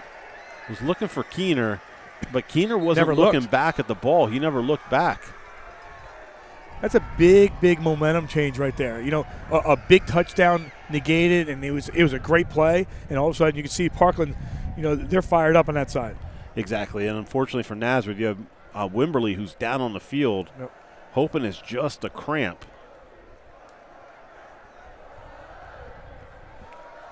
So 8 minutes on the clock. 24-10 is your score. Well, we have a moment here. Get you through the scoring. First quarter, Trey Tremba, 33 yards, made it 7-0. Then a 28-yard field goal by Aiden Gallagher made it 10-0 Parkland. A 22-yard field goal by Nathan Baker, 10-3 Parkland. That was your score at the end of the first quarter. Second quarter, at the 9:32 mark, a 4-yard touchdown run by Trey Tremba made it 16-3 Parkland. Then a 30-yard touchdown by Jed Bendekovitz made it 16-10. And then Trey Tremba went 33 yards, a second 33-yard touchdown, 2-point conversion. Parkland leads right now by a score of 24-10. So glad you could join us here on D11sports.com Game of the Week, presented by St. Luke Sports Medicine. Next week we have a good one in the Colonial Leagues. Colonial League Schuylkill League. I still call it the Colonial League when it's just 2 Colonial League teams, and we'll get a chance to see Notre Dame at Palmerton, and seeing one of the better quarterbacks out there. Absolutely. This is not a good sign, by the way. This is not a good sign. I mean, we're seeing Wimberley being helped off the field, but what the people at home aren't seeing for Nazareth is Falzone on the sideline down as well, looking like he's in pain. Yeah. So those are 2 key offensive players for Nazareth that you cannot lose in this game. So Falzone is down on one knee on the sidelines. And first of all, as the St. Luke's trainers are attending to Wimberley. And it doesn't look like it's a cramp for Wimberley. It looks like it's something a little bit more serious than that. So Parkland takes over now from their own 11-yard line, and they will go to Tremba. Tremba's got a lot of room. He makes the turn. Tremba has a block in front and gets taken out right around the 28-yard line for a Stu Tires first down. And that's, again, Parkland able – the play's meant to go up inside more, but the Nazareth defense in the middle is getting where they need to be, but there's no perimeter support that's able to get that bounce when he bounces to the outside.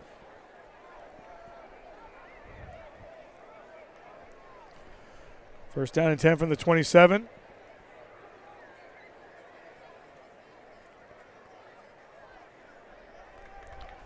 On the ground they go again. Tremba, there's a flag. And that time Bendekovich was trying to be that perimeter player. He was trying to get to the outside, and the Parkland offensive guy just grabbed him and pulled him to the ground.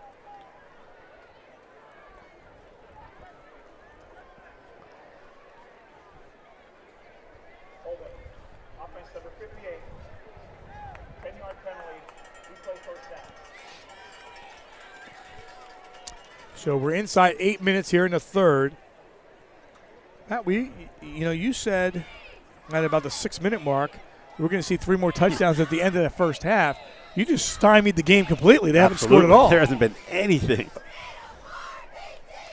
Obviously, the concern right now, Wimberly down on the sideline, they're looking at his. Looks like they are stretching out his calf, so does look like it's going to be a cramp, which is a good sign for Nazareth if he can work that out and get back in. Great pass and the connection. And Connor Johns makes another reception. And that's a big reception. You're at 1st and 20, and now you get a 13-yard gain, 12-yard gain, and you're at 2nd and 8.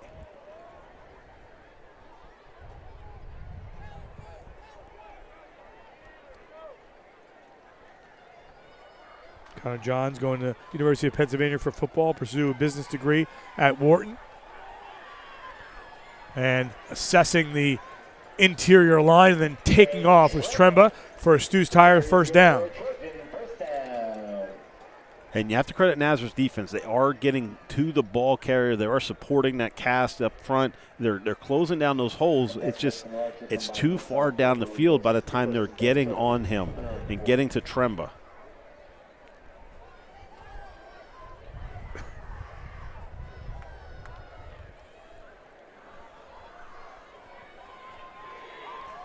So Parkland to the 40, clock down to 6 and change. Nazareth coming. Tremba taken, and Tremba gets about 8 yards. And I think they're going to give him the first down. Yep, another first down for Parkland. Stu's Tire first down. And that's, you see Nazareth's defense, they have everybody up within 5 yards of the line of scrimmage. They're trying to get different guys at different times to try to confuse the offensive line through. But unfortunately, that offensive line has just been solid all night, and Tremba's getting into that second level. It's dangerous because if he can just get past that second level, there's no one there. Far side.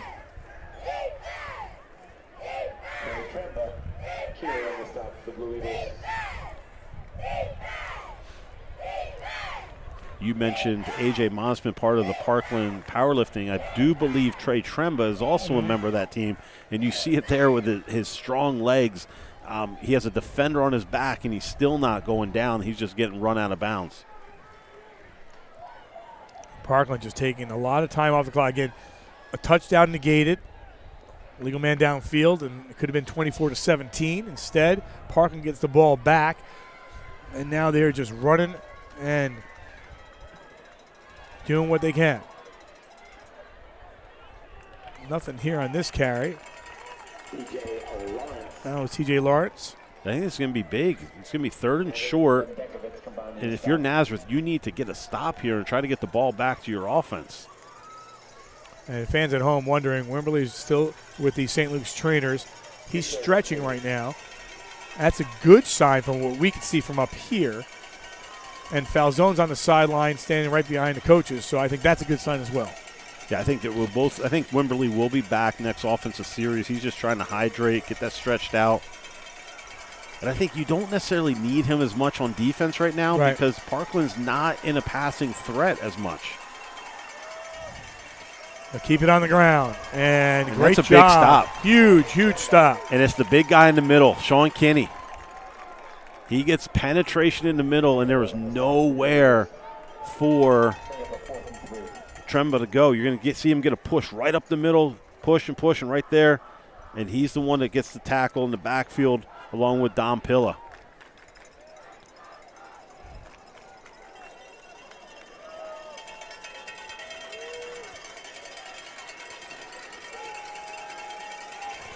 Big play here. 4th down and 3 from the 43.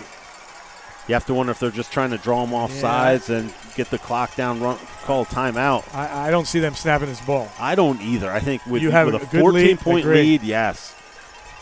I'm all for being aggressive, too. Yeah, there it is. There it is, yep. Yeah, you're Parkland. There's no reason to take that kind of gamble and give them the ball at the 45-yard line. Yeah, because that's one quick strike, and it's 24-17. Timeout in the field. Let's score 24-10. Timeout brought to you by Culligan Water. Culligan Water asks, when's the last time you had your water tested? Get a free in-home water assessment from Reynolds Culligan. Visit yourwater.net for more information. That's yourwater.net. I've had Culligan Water since the year 2000, I think. They do a great job, and I like the best part of it. They put it right by my sink, and perfect. 4 minutes on the clock. 24-10 is your score.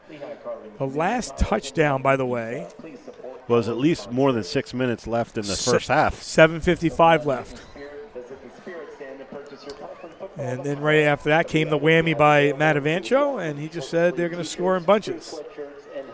Thus, nothing happened.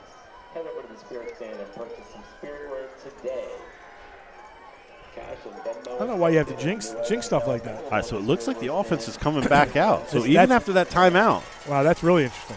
Now, will they try to do what Parkland did, drop Spang back or Tremba back and let him punt? So 4th and 3 from the 43.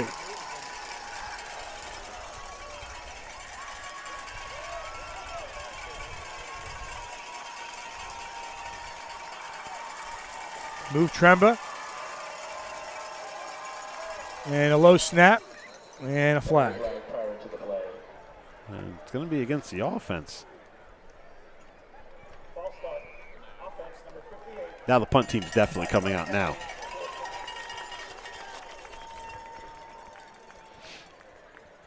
I think that's a tough one, too. You'd put the offense out there in that situation. They're not necessarily punt coverage guys. Yeah. They haven't practiced punt coverage, and now you're putting them in a situation. You have 5 offensive linemen going down and covering a punt. Right. You get one of those Nazareth guys to get it, now you're in trouble.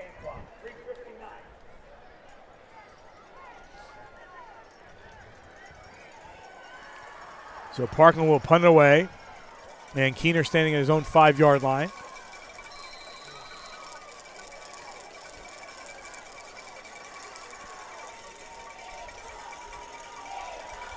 Takes the high snap. Here comes some pressure. Gets that one up.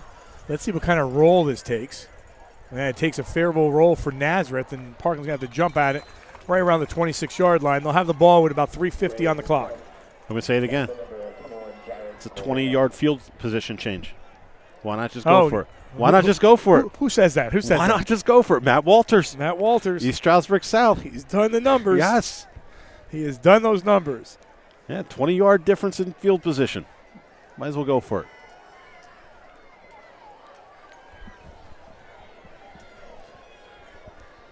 We might have to give him a call or a text later on. Let him know how many times we've referenced him this game. We might need to get him on just to do a game with us. That's it. We should actually, that'd be a great halftime. Put the board up, let him just diagram stuff, and just talk about all of it. That's it. And he'll love every second of it. Oh, my goodness. He talked to us for about, 6 minutes? And it felt like an hour. Yep. Because of how fast he talks. And there was so much information there. They don't get this off. No, they didn't. Coach Falzone gets down there in time to get a timeout. How frustrating is this for Coach Falzone? Change of possession, and you got to call yourself a timeout. Yeah, I don't know if they got out there late. I mean, what happened? Why you need to call that timeout? They need to get that play off, get set up, and get going. Timeout brought to you by Culligan Water. Culligan Water asks, when is the last time you had your water tested? Get a free in-home water assessment from Reynolds Culligan. Visit yourwater.net for more information. That's yourwater.net, yourwater.net. You know what, Al, I really think for the next 16 minutes of this game, we're not going to see any more points. Okay. You're going to have a shootout now, huh? St. Luke's is the region's largest sports medicine provider, covering more than 200,000 student enrollment and 40,000 student athletes in Pennsylvania and New Jersey, covering 8 counties, and providing the most comprehensive and advanced treatment for athletic injuries. St. Luke's offers athletic training, orthopedic care, physical therapy, and concussion management, plus sports performance training for individual athletes and teams. During these extraordinary times, you can trust St. Luke's Sports Medicine to provide extraordinary care. 1st and 10 from the 26 for the Blue Eagles. Foul zone gets flushed. Now he's got to go way back, and he's going to try to throw this one towards Keener. And that one incomplete. And that's nearly intercepted. He tried to throw it away. He was really trying to throw it away.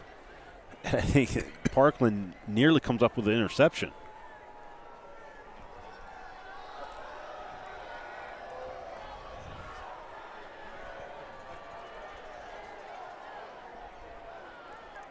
There's a moaning from the crowd over here.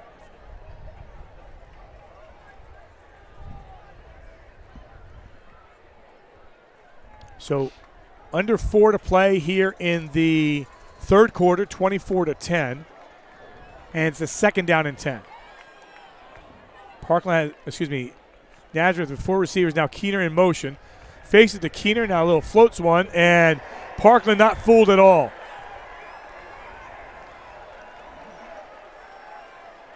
And that was Tremba. You talked about Tremba, in the pregame, things that these guys can do offensively and defensively. Yeah, that's just well scouted out by the Parkland defense.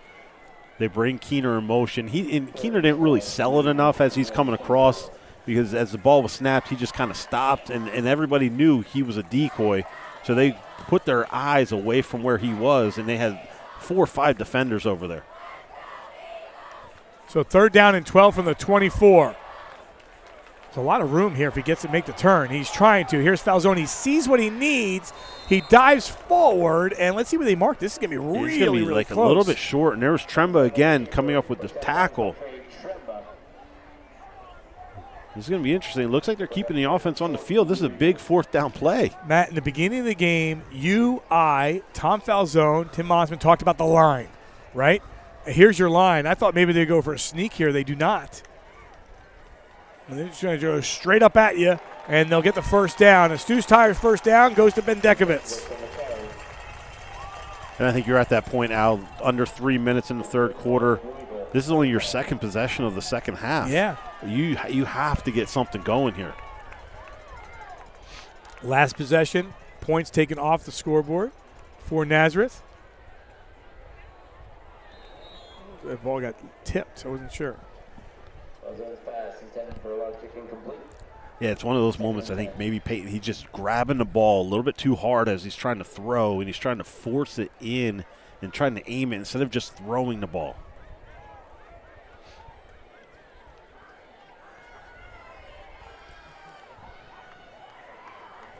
So down to 2 minutes and 30 seconds. 2nd down and 10 from the 27. Foul zone looking, and will connect. Is Newsom, far side, makes the turn, and we'll get a 1st down. And that was another one I thought if he had just had a little bit more room. He was picking up a block from Hilarczyk on the outside. I think he's gone if he can get just a little bit more space. Another Stu's Tire 1st down. And now inside Parkland territory as we approach the 2-minute mark. And they'll keep it on the ground. Bendekovitz, and he gets dragged down to the ground. It's the backside of the Parkland's defense. When they run that zone play away, they're trying to get Bendekovitz and Wimberly away. It's the backside. They're crashing down that line of scrimmage because they know really foul zone is no threat in the running game right now.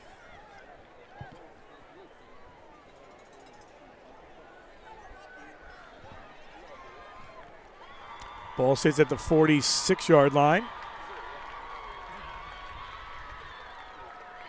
Here comes the pressure. Foul zone. He's going backwards, makes the move. He can still throw the ball right about there, and he does. And he'll connect. Oh, that was all foul zone. Wow. Got it off at the last second and delivers to Frankie Miraz. And I really was watching that happen, and I didn't think Miraz had enough separation. You see this. Number 61, Lincoln Heimbach, the offensive guard, he does just enough to get in the way to help foul zone. It's right there. TJ Lawrence, he had him in his sights. And then you'll see 61 here. He was just enough to give foul zone. And I didn't think Miraz had enough separation. And just like that, we're touchdown. So touchdown to Newsom. That's a real nice drive for Nazareth to get themselves on the board in the second half. So foul zone to Newsom for the touchdown with 1:17 on the clock.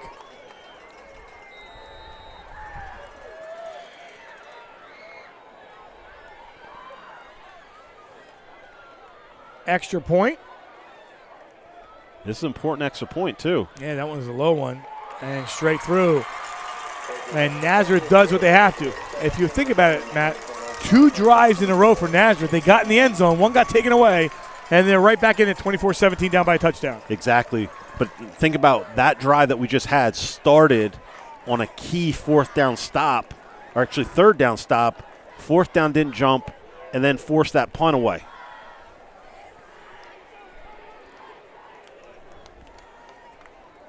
And if I'm not mistaken, I don't think we saw Wimberly on the field that drive. No, we did not. He's still over here stretching. So the key is, can you get him back at some point? Try to get him back. You don't need him right away. I don't think you need him offensively or defensively. I think Parkland's going to come out and continue to run the ball. Stu's Tire Center, located at 3930 Independence Drive in Schnecksville. Our first down sponsor tonight. You need new tires, a wheel alignment, or an oil change, stop by Stu's Tire Center or give them a call at 610-799-4298. Locally owned since 1981. That last touchdown going from foul zone to Newsom to cut the lead to 24-17 with 1:17 on the clock.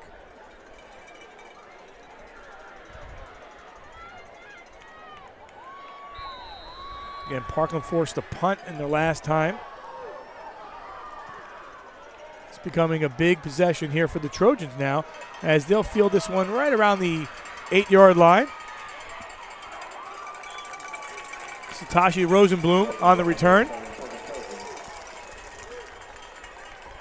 When it comes to towing, trailer, or auto body repair, experience matters. Let Ironton Auto Body put their 70-plus years of experience to work for you. Locally owned and operated with 24-hour emergency towing and recovery services, along with 24-hour trailer repair.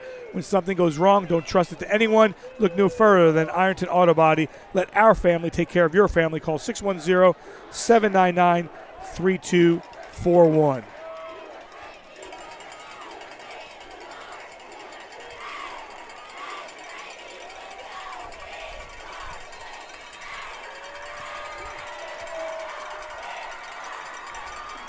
Twenty-seven-yard line.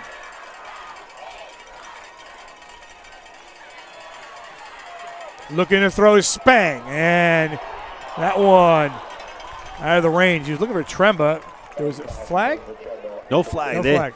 Spang missed a wide open receiver on his sideline. Robbie Roosh was wide open. He was coming underneath to the far side, and he was looking at Tremba, but he had Roosh with nobody within 10, 15 yards of him.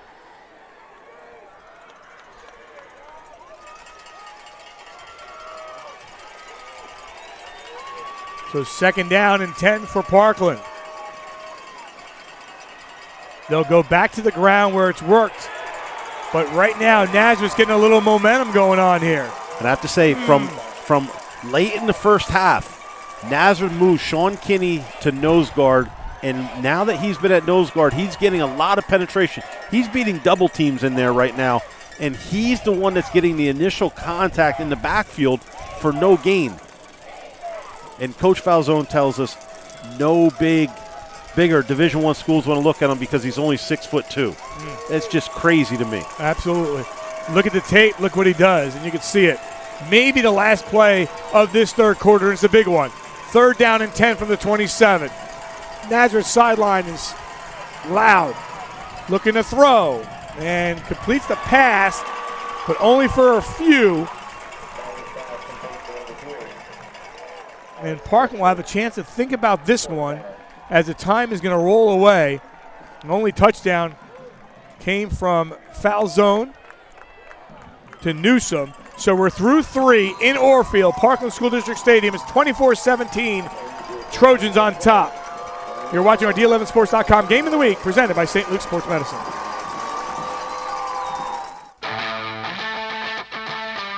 The team that we have put together of sport performance coaches and athletic trainers is why parents should choose St. Luke's University Health Network for their sport performance needs. St. Luke's and our coaches are going to provide the safest and most comprehensive training environment that a student athlete would want. And I don't think there's anything in this area that can rival it.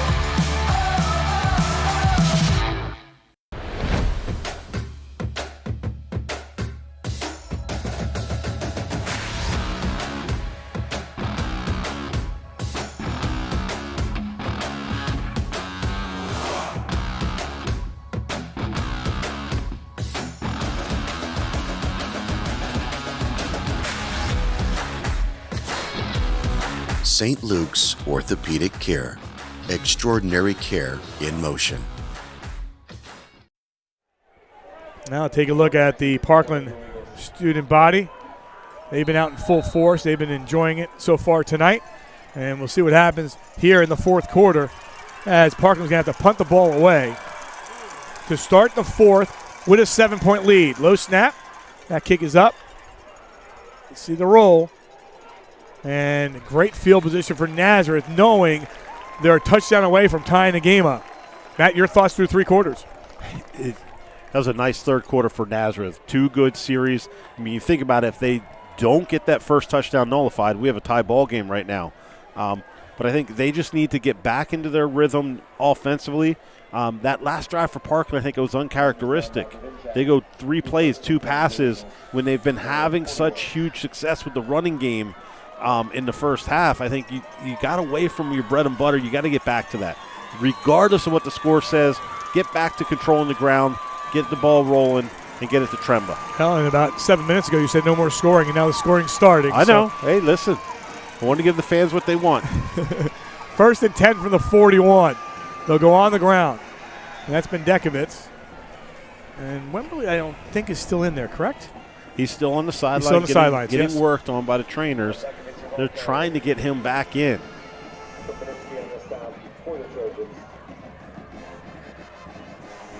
Well, he's got helmet in hand, but where he's going with that one right now. 2nd down and 10 from the 41. Coming near side, has Newsom. And Newsom breaks through inside the 40. Turns on the Jets to the 20.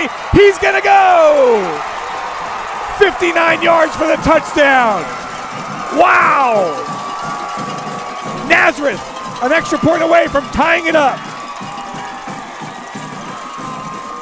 Oh, baby, we got a good one. And you're going to see here the underneath coverage nearly gets there in Trey Tremba. He nearly gets there, and if he does, that's a pick 6 the other way. But Caleb Newsom showing the playmaking ability that he has for Nazareth. Being a top-notch receiver, he goes all the way for the touchdown, and we have a new ball game now in the second half. Actually, that's 3 touchdowns to Newsom in this second half, 1 taken off the board. Extra point is up, and extra point is good. And, hey, folks, it started 0-0, and we're back to a tie, 24-24. We've got a game. And Coach Mont's been worried about that big playability by Nazareth, the quick strike ability, and you got a good look at it right there. Wow. Woo. All right, Matt, the last 2 possessions, you said 3, right? For Nazareth, they have punched it in. The last 2 possessions for Parkland. It's been 3 and out. 3 and out. Well, I'm sorry, the first one wasn't 3 and out. They had a little drive going, then tried to go for it on 3rd and short, then had a penalty, went back. So They haven't been Do they themselves. Do they go back to the run game? I think they have to go back to the run game. I think you look at this. We're an 11-minute game. It's 0-0, 11-minute Yep, game. That's it. Like in Park, you have the ability, really. You can put that offense on the field, get behind the running game. You can wind almost 6 minutes off this clock and limit those possessions that Nazareth can have because they don't need much time. They're showing that.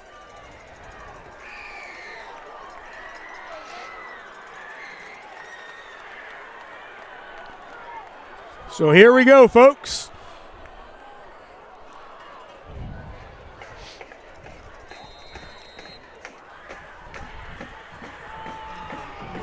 Will this get returned? It will not. Or, no, it will not. Sometimes you're itching, you want to go, and you're not going anywhere. That's an impressive kickoff. He only took 2 steps. That Nazareth kicker took 2 steps, put it in the end zone.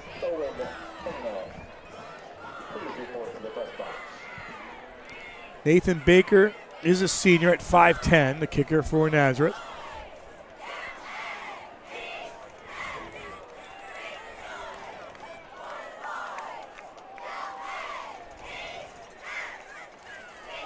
So this is an interesting possession here.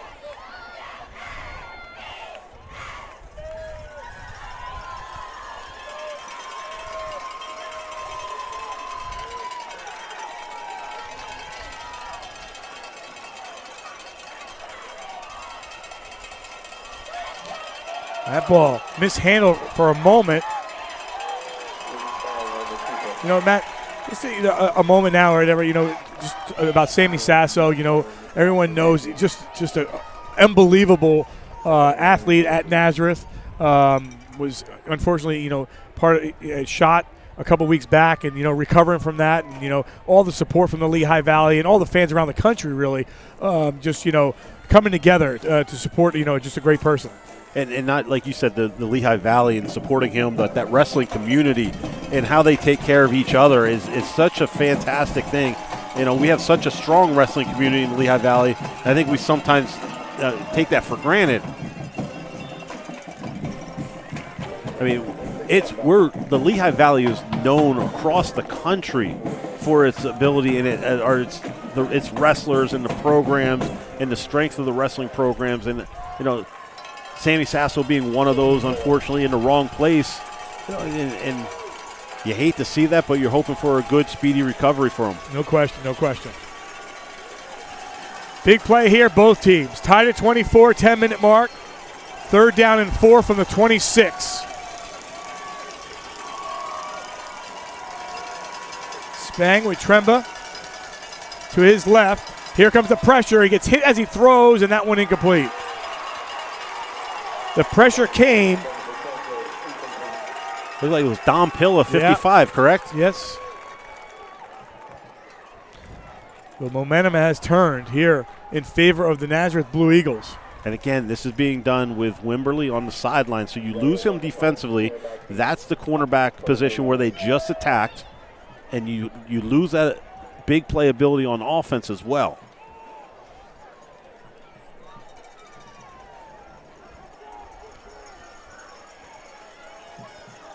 Parkland's led throughout before the last touchdown. That tied it up. This one goes straight up and right to the Parkland sideline. If you're Nazareth right now, you couldn't ask for anything better. A tie game, you've been rolling along here with possessions, and you have the ball inside Parkland territory with under 10 to play.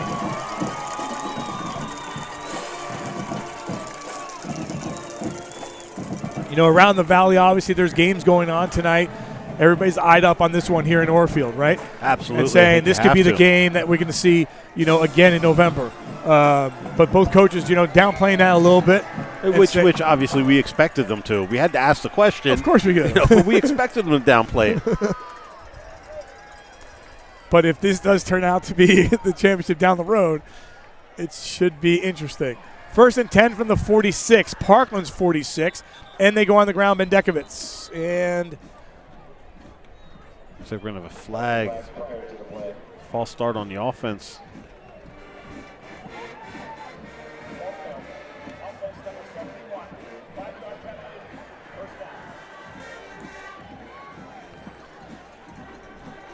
Bangor got a win tonight, beat Saucon Valley by a score of 15-7. That's a big win for Coach Verduzzi.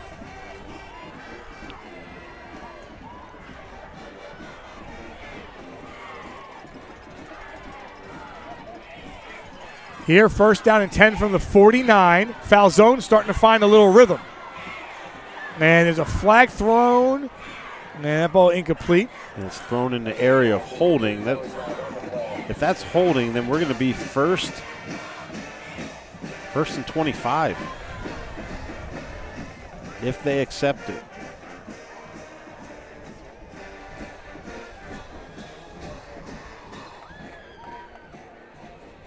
Whitehall and Emmaus in a tight one, 16-15. About 6 minutes left in that game. You know, Matt, going back to that Bangor score, I know we're in East Penn Conference, but we like to follow all that stuff. 15-7. Suddenly, a team that put up 66 points or whatever against Notre Dame. That's crazy when you think about it. Exactly. So now we have first and 25.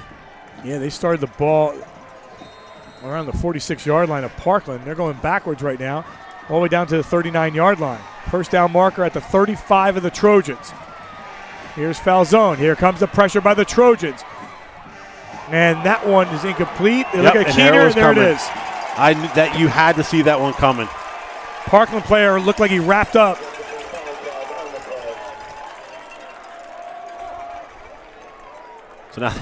So after all of this, Al, I believe we're first and 10. So after all that, we're going to be back to first and 10.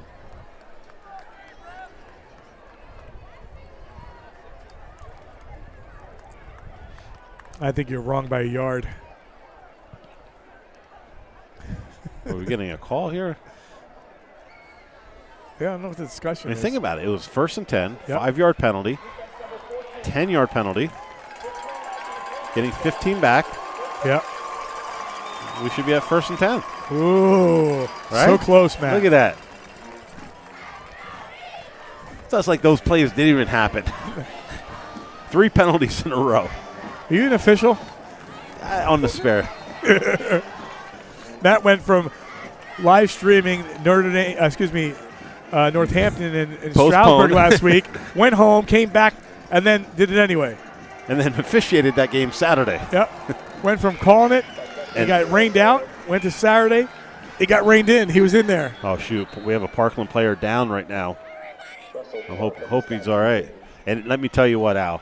We went from how cool was it that night with the rain, the thunder, the lightning, and then that Saturday was just unbearably hot. I felt bad for the players on the field.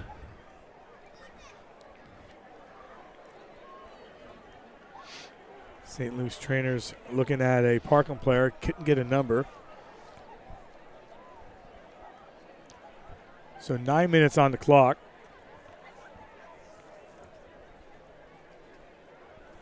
Now, we did ask Coach Falzone where does he feel comfortable kicking a field goal from. We'll see if that comes into play. Yeah. Both kickers, I felt, have been doing a phenomenal job tonight.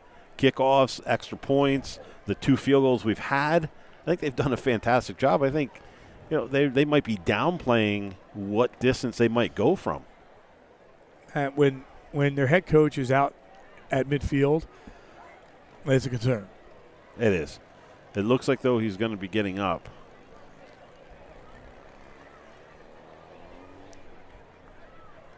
Looks like he's going to need assistance off the field, though. He's definitely distraught, unfortunately. Looks like this is something a little bit more than just a cramp. I mean, we pray for him. We hope he's doing well. That's Kale Kuminitsky. He's one of their captains. I mean, he is moving his leg. He is moving, but they took his helmet away. So that doesn't look good. So, yeah, hopefully Kale's okay as he gets attended to going to that St. Luke's tent. They'll look at him.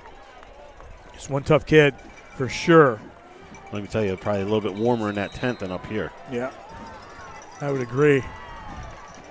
Second down and 8 from the 44. Falzone throw in traffic, and that one is tipped, and wow. I'll tell you what, it got tipped. Nearly intercepted, right? Yeah, and then almost caught. And then almost caught by Frankie Miraz. That's a few times now Falzone's been underthrowing his receivers. But again, we're up here, so I don't know what the wind is like down there on the field. Is it something that's blowing the ball down and not letting him get it as far as he wants it to go?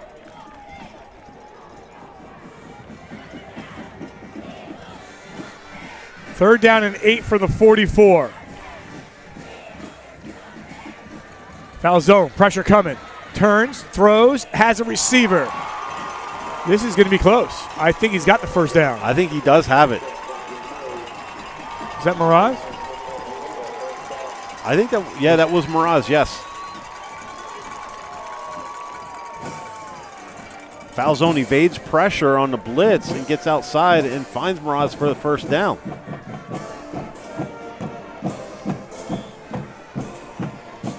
Well, both teams now knowing, you start getting to that conversation about, who's going to have the ball last. Is that going to make a difference? Is that where it's going to be? We'll see. Second down and 8 from the 33. And barreling through. And that was number 21, Jacob Angioni.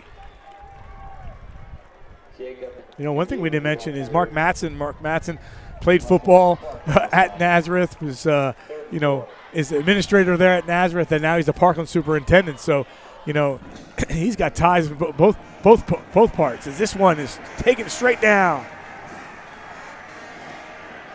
And just like that, now we're in a fourth down situation.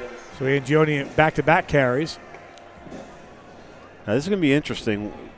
I think you're at that point in the field, the spot on the field where it doesn't make sense to punt, but you're definitely outside of field goal range. So you need to come up with something.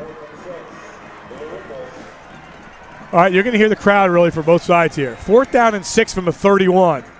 Falzone takes the snap, has time, throws, middle part of the field, and there's a contact there or not.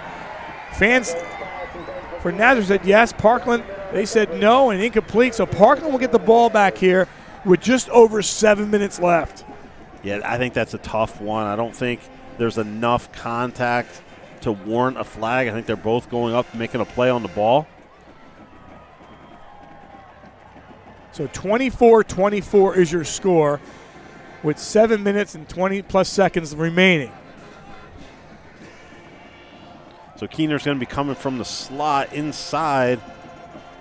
I think that's good timing. Yeah. I think he gets there just in time. And if anything, maybe a hair early, but that's not something you're going to see at full speed. Look at this lineup here. Toss it to the far side. They have the blockers in front. Tremper's been all over the field. Just a different way to get him a ball out on the perimeter. It's just like a long handoff. But again, I think you have to get the ball back to him. Get it in his hands as much as possible this drive.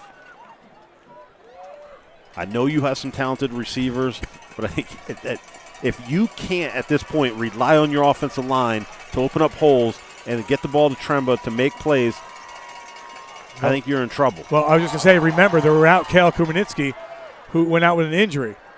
They will move the chains for a Stu's Tire first down. But that being said, when you lose a key cog there on that line, that's huge as well. Absolutely, and you're looking at replacing him at that left tackle, which is a very important position at the offensive line. So you're protecting the quarterback's blind side. So Parkland has the ball as we approach a 6-minute mark. First down and 10 from the 45. Trips to the near side. They keep it on the ground with Tremba. Has a little hole. He makes it bigger. Another Stu's Tire first down, and inside the 40, they'll actually mark it at the 40-yard line. Boy, you thought maybe he was going to get 7, and it turns out he gets double that. I think that's why you give him the ball out. I mean, it's a no-brainer to me. you got to look at the push up front from the offensive line. He breaks one tackle there, breaks a third. Then it's the second. Then the third guy's the one who brings them down. You're on the plus side of the field at the 40-yard line. I think you just ride that into the end zone. This time they wrap up. There he is coming from the middle, Sean Kinney. I think defensively he's been huge for Nazareth the second half. He's been making plays, and the plays he hasn't made, he's forced into bad situations where other guys can get there quickly to make plays for Nazareth. 24-24. The ball at the 41, a loss of a yard, second down and 11. Spang seeing the pressure coming. Tremba in motion. Spang's going to take it himself, and Spang has a seam. He'll get driven out of bounds. And I believe he's going to be short of the first down. And they ran that play in the first half. And, Spang, when they see that coming, he knows that if he gets through, he's going to have some space. Big play.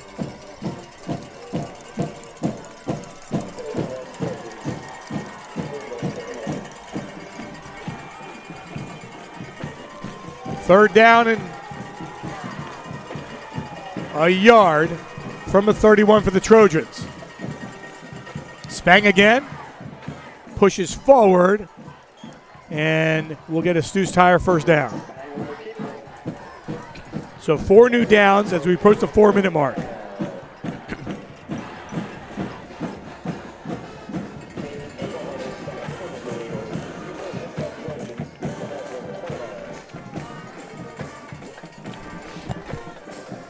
And now that we go under 4 minutes left in the game, at what point does Coach Monsman feel comfortable putting his kicker out there for a field goal? Because based on the flag, it looks like it's slightly into the wind maybe, but the ribbons on top of the goalpost aren't moving at all. Yep. On the ground, Tremba avoids getting tackled, still on his feet, lost the football, and Nazareth will come up with it. Wow, looked like Tremba was going to go somewhere with it. Instead, Bendekovich comes up with a fumble recovery. Nazareth has the ball with 3:27 on the clock. And I was just about to say, Tremba you're going to see a fantastic move in the backfield. He eludes a Nazareth defender right in the backfield, then trying to get some extra yards, and it's number 18 for Nazareth, Logan Halarchik. He's the one that knocks it loose, and Bendekovich is Johnny on the spot. He gets the fumble recovery, and just like that, the tide turns back in favor of Nazareth. So now 0-0, it's a 3.5 minute football game. And Matt, I was just going to ask you, as the clock winds down and Parkland starts taking more time, at what point does Nazareth call their timeout? And I think we're getting close to that point on that drive. Somehow getting through. That was Falzone. That Falzone gets through. That's the first time we saw him run the ball, and I was saying how much that defense was crashing on the running back because Falzone wasn't a threat running the ball. Here they bring him in as a threat. From the 25, Falzone over to Keener. And looks like he's going to get the first down. Ooh, no indication just yet. Looks like it's going to be just short a yard. So Nazareth spreads the ball far side. They're going to try to just get the first down. They will. Right there with Bendekovich. Again, Wimberley left the game, has not returned. And a Stu's Tire first down comes with 2:40 on the clock. Are you Parkland? Are you starting after this play? Are you calling a timeout or not? I don't think, if I'm Parkland, I don't think I do. I think I'd let it be. Trust my defense to make a stop. I have to feel confident if I'm Parkland going into overtime. Yep.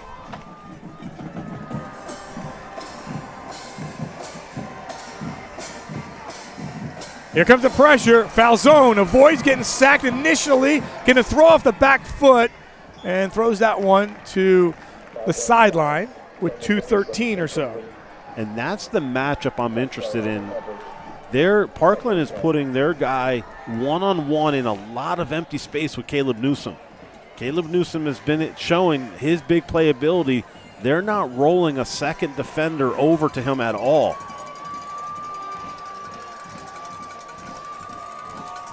Parkland on the defense here in 2nd down and 10.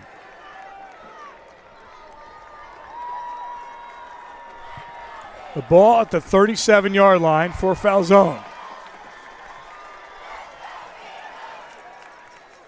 Not sure exactly what happened there. I think Falzone made a smart play. He had to throw the ball away. Keener was coming in on the screen, but unfortunately Parkland's defense, other than the one defender, D lineman who was rushing, stopped and was playing the screen. Whitehall comes up with a big win tonight. They win 21-16. Wow. Colin Streller. That's 2 back-to-back big wins for Whitehall. Last week against Easton, this week against Emmaus.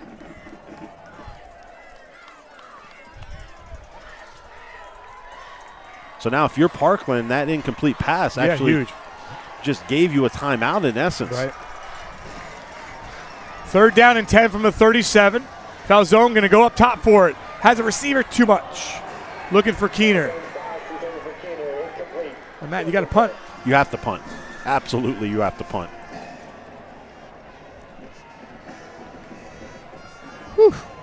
What a game.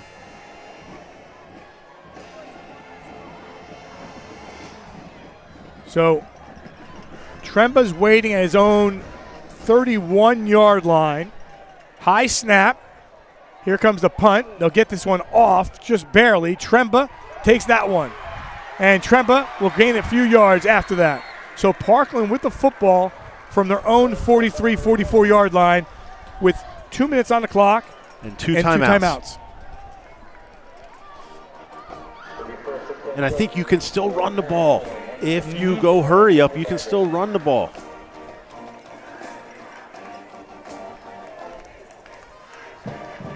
So 46 yards stands between you and this victory.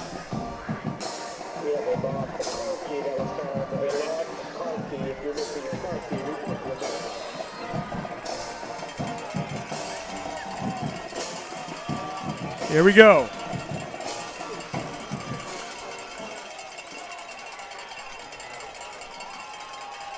Spang rolls, throws, and a Stu's tire first down as he completes that one downfield. Looks like that was number 4.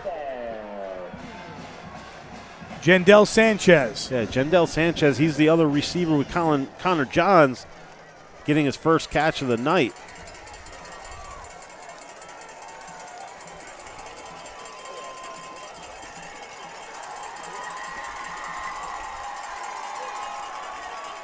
Spang to throw, and that one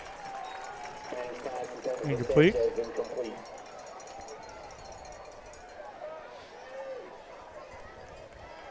Well, Matt, we came here knowing that we were going to have a good game, and oh boy, we do.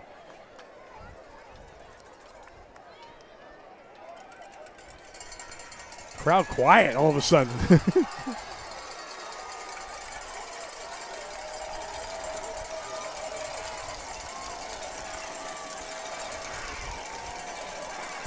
Second down and 10 from the 39. Here comes the pressure. Spang gets hit as he throws, and it's caught. Touchdown, Trojans. Tremba. Wow. 39 yards. Parkland regains the lead. Somehow Spang didn't get tackled. Toledo. How he did not get tackled, I do not know. There's an all-out blitz from Nazareth. They're bringing everybody up front. Look at the push. And then he just gets it away. And Tremba has good position on Logan Halarchik, and he's able to make the catch for the touchdown.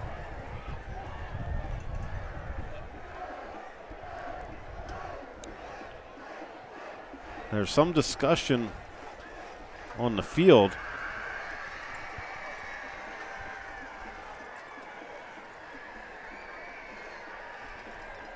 Wow. Looks like there was another flag. Yep, here's the call. After the touchdown.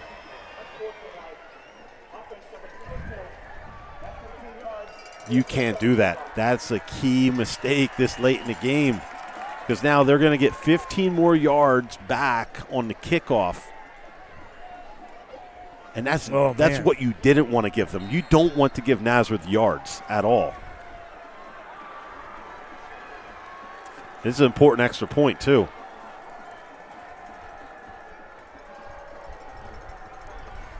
Extra point up and is good. So Parkland has the lead, 31-24. But, Matt, I agree with you 100% right there, and everybody else does too. That's a bad mistake. You score the touchdown, you can't. That's a bad mistake.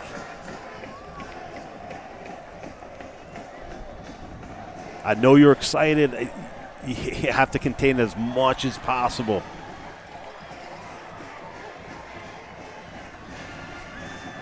I mean, unfortunately, you're watching Caleb Newsom right now. He's limping a lot for Nazareth, so he's cramping up. You have Keener, who's going to go deep. So you don't want to give them those 15 yards. You want to make them go as far as possible.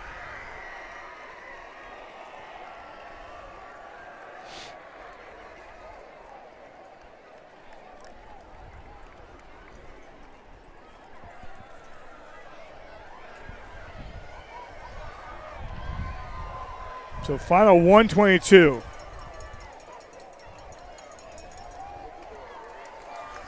And I still think you have time if you're Nazareth. 122, you still have 2 timeouts. So I think you still have plenty of time. Look where you're going to get the ball, too. And I think just like on after the first touchdown, you're going to get the ball. You're hoping between the 45 and the 45. So somewhere midfield, you're working on a short field in over a minute. I think you're in great shape.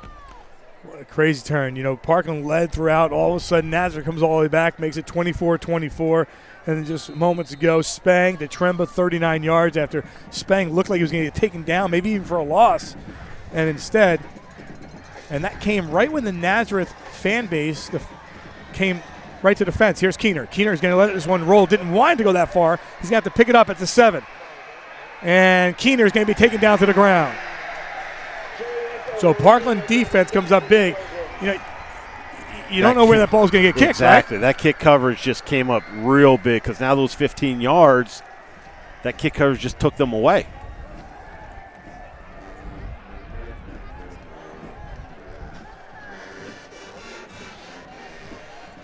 So 1 minute, 18 seconds left. Coach Monsman talking to his defense. So a couple players getting injured tonight, and hopefully they're okay. And Wimberly and Kale Kumanitsky.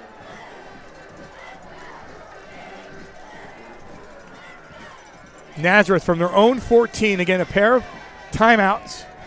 Newsom in motion, and he's going to just float that one across. And I'll get that one to Keener. Keener skips through. Keener will get out of bounds, and now a late add hit. to that. And there a it late is. hit comes in, yep. You knew that was coming.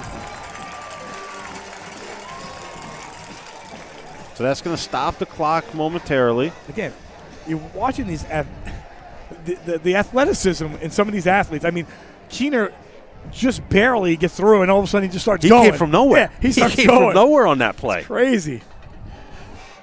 I saw Newsom going the other way, and I'm looking foul zone. I'm like, okay, who are you throwing to? And then Keener comes out with it. So this is where you wanted to be. Before. Yes. After that penalty. So from the 40, here we go again. 31-24. Foul zone. Far sideline, in coverage, throws, incomplete. Newsom was looking for a flag. Yeah, not going to get a flag on there. There's no contact. What he needs to do is he needs to come back and attack the ball and then make the contact.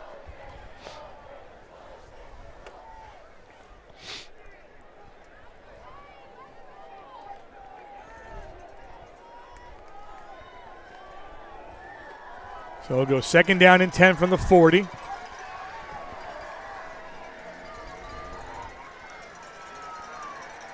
Falzone has some room to run if he wants. Now he's going to throw middle part of the field. And Keener, it got to him, but a great job defensively from Parkland as Alex Kelchner knocked that one away.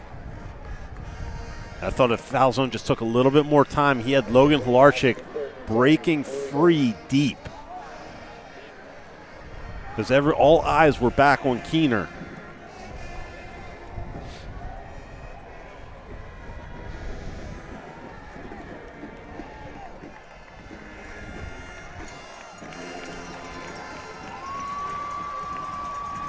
So now 3rd down and 10 from the 40. Nowhere to go. Huge play. Not sure the first guy in there, but Russell Clark was definitely in there. And with that, Nazareth has to take a timeout, at least give you at least one more play. And Robbie Roosh may be in the mix as well. So it'll come down to a 4th down. This timeout brought to you by Culligan Water. Culligan Water asks, when is the last time you had your water tested? Get a free in-home water assessment from Reynolds Culligan. Visit yourwater.net for more information. And Matt, as we sit here waiting for this one, everything that we thought was going to happen or in this game, we're there. We're coming down to the final play, really. Exactly, and I think it's a tale of two halves. Parkland played a fantastic first half. Nazareth played a fantastic second half.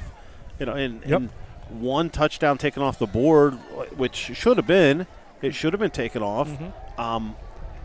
It's a tight ball game. We thought Parkland with the running game, they were going to kind of just bully their way into a win early, and then all of a sudden Nazareth fights back. So, this is what high school football is all about.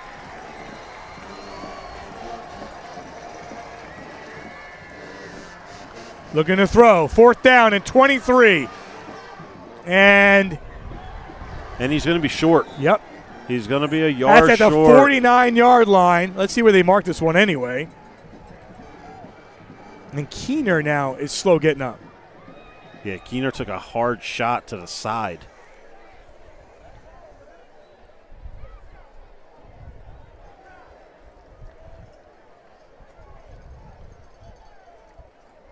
We have no indication yet. Keener's okay. First down, Parkland. I'll see it one more time here. So you have the scramble. Keener's working his way back. It was close. And he was close. He's just a yard short. So the Trojans should take a knee. Yep. I would believe. Wow. Well, we thought maybe it would come down to the end.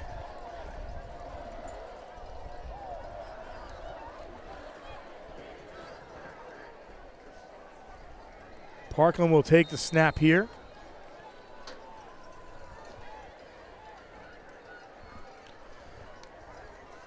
There he is. There's the knee. Nick Spine takes the knee, 35 seconds left in your ball game.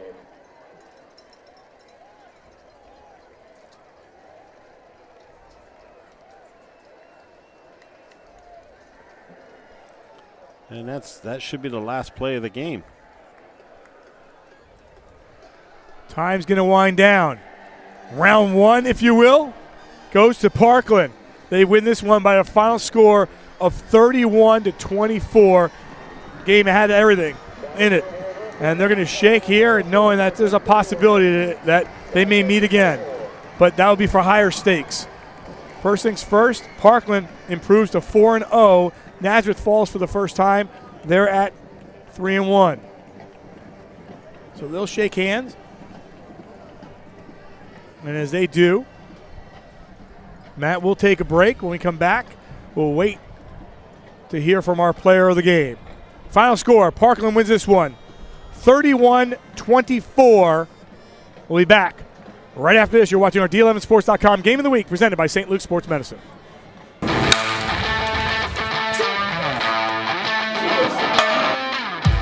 believe that St. Luke's and our coaches are going to provide the safest and most comprehensive training environment that a student athlete would want.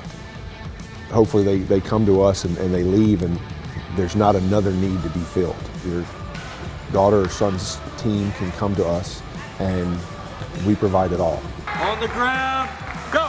The team atmosphere and the team that we have put together of sport performance coaches and athletic trainers is why parents should choose St. Luke's University Health Network for their sport performance needs. There's not another orthopedic group, sports medicine group, healthcare system in the country that has high-level, degree certified, years of experience. Bench, hip thrust, or floor, we know what block A is, and then we get another group of 7. Certified athletic trainers and the performance coaches are assigned to schools and they are there and they are getting the teams and doing team training around sports schedules and the student activity schedules. That's primarily where it's done. We also provide training here, like at this facility. We provide a comprehensive training program that is the most up-to-date training advancements. It's the safest it can be. We got our A-walks, remember, good. Not about gimmicks. Our guys are all educated and have the science behind what they're doing, a rhyme or reason to what they're doing. And we have leadership that will make sure that we're going to provide the best service there is. We actually care about your kids. Focusing on getting my butt back and my chest up. People don't know how to use this stuff, and so you need someone to teach them and to help them navigate it in a way that's going to be productive, that's not going to hurt them. They trust me to put together a workout, and they're always asking questions about it, which is great. You know, I wanted them to have that trust that, you know, I'm going to help them succeed on and off the court. Every coach, every parent, they want what's best for their student.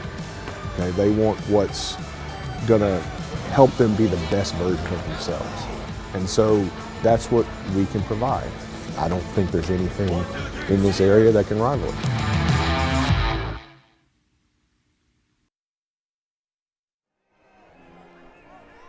We are back here in Orfield at Parkland School District Stadium. Parkland wins this one by the score of 31-24.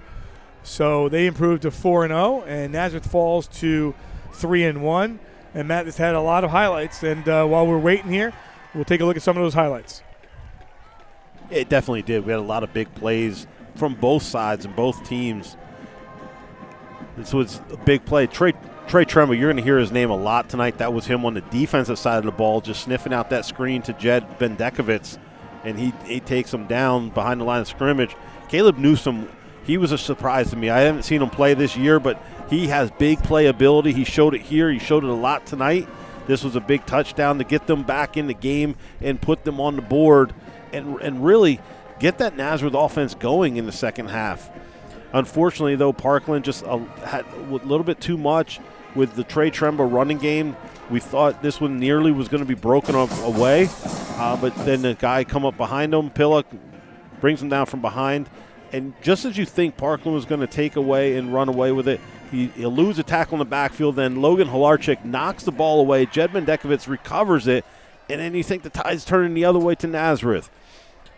But credit Parkland's D, they're able to come up and get a stop, then give the ball back to Parkland's offense, and using a lot of blitzes. Now they're trying to get to Luke Spang. Luke Spang gets away from it, and then he's able to find Tremba in the end zone for the touchdown. And I don't quite see what happened that caused that personal foul after that touchdown. But you see Parkland using Tremba in a lot of different places, using him in the backfield, using him out as a receiver, just a lot of variety and a lot of different ways to get him the ball and get him out in space. I think that's a dangerous combination for teams in the future to deal with. All right, we're getting ready. Joey's going to have Trey Tremba, what, 4 touchdowns tonight? Maybe had a couple 100 yards rushing as well. And he's down there with Joey Draper, and they're set up, and we go down to Joey. Thanks, guys. Trey, I don't even know where to start. 4 touchdowns from you tonight to help your Trojans improve to 4-0, 31-24 win in the end. Talk to me just about the overall night for you. I mean, what a heck of a high school football game, But I can't say enough about the line tonight. They played a hell of a game. I mean, they just opened up holes all night, and then, I just did what I could. I did my best to win for my team. You were able to find your way all over the field tonight, whether it be in receiving and rushing. That last touchdown, though, to go ahead with 1 minute and 55 seconds left, Luke was on his way to the ground, and he found a way to find you. What did you see from your angle in that play? I was just running a post, and I saw Spanger. He rolled out, and he just let one fly. And then, I didn't think I would get to it at first, and then I got to it, and the rest is history. You guys were up by 14 at the break. Nazareth comes back and ties it up. You went back and forth for a couple minutes there. Either side could have taken the lead. What was Coach Monsman's message to you on that final drive when you went out? He said, just keep your heads up. We can win this one. Just go down and punch it in. 4 wins, 4 touchdowns for you. Congratulations on what's been an amazing start to the season, Trey. Thank you. Thank you. Guys, back to you. All right, Joey, congratulations to Trey Tremba as well. Trey, with the big game, just tremendous. He was all over the place with that and did a great job with it as well to really perform at a high level. Matt, what do you take away most from this game? I think these 2 teams, as we said, we talked about at the beginning of the game, they're going to be the 2 teams we see at the end of the season. I know there are other teams in the Lehigh Valley Conference, the EPC Conference, that have something to say about that, but I think right now, if you had to put something on it, these are the 2 teams that we're going to be seeing in the district championship. I think, as I said earlier, I thought Parkland played a fantastic first half. I thought their second half they kind of lost it a little bit. They didn't have the same push, they just didn't have any rhythm, And then Nazareth, they made a lot of mistakes in the first half, came back in the second half, started to get that rhythm, started to get the momentum. Moving Sean Kinney into the middle defensively, I thought was a huge pickup for their defense. You can't give Parkland 14 points and right away and expect to come back. I think that's a tough thing to do. They fell behind early, and it's a tough team to come back on. Injury-wise, obviously, saw a couple players go out. Kuberninski for Parkland, hopefully he's okay. And then Wimberly for Nazareth, hopefully he's okay. Exactly. You never want to see high school kids get hurt. It does happen in the game. Hopefully it's just something small, something minor, and that they can come back and be ready to go next week and join their teammates and continue this especially Kuberninski, continue that senior year. Absolutely. That's going to be something he's going to look back on. All right, that will do it for tonight. Final score 31-24. Parkland wins this one. They go to 4-0, 3-1 for Nazareth. Just a great game. Everyone expected it to be a great game. It was indeed. Hope you guys enjoyed it at home. Sean Riley, Sports Fan Base Network, their team, Ari Bluestein, ahead of all of it. And, these guys just pushing the right buttons tonight. We were on the visitors' side tonight.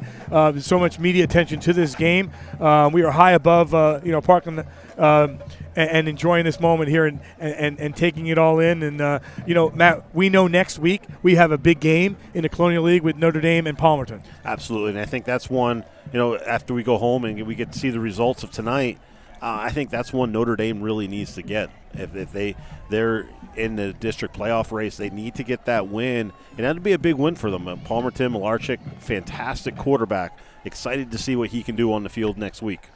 All right, that'll do it for tonight. Final score once again, 31-24 Parkland. Hope you enjoyed our D11sports.com Game of the Week presented by St. Luke's Sports Medicine. Everyone have a great night.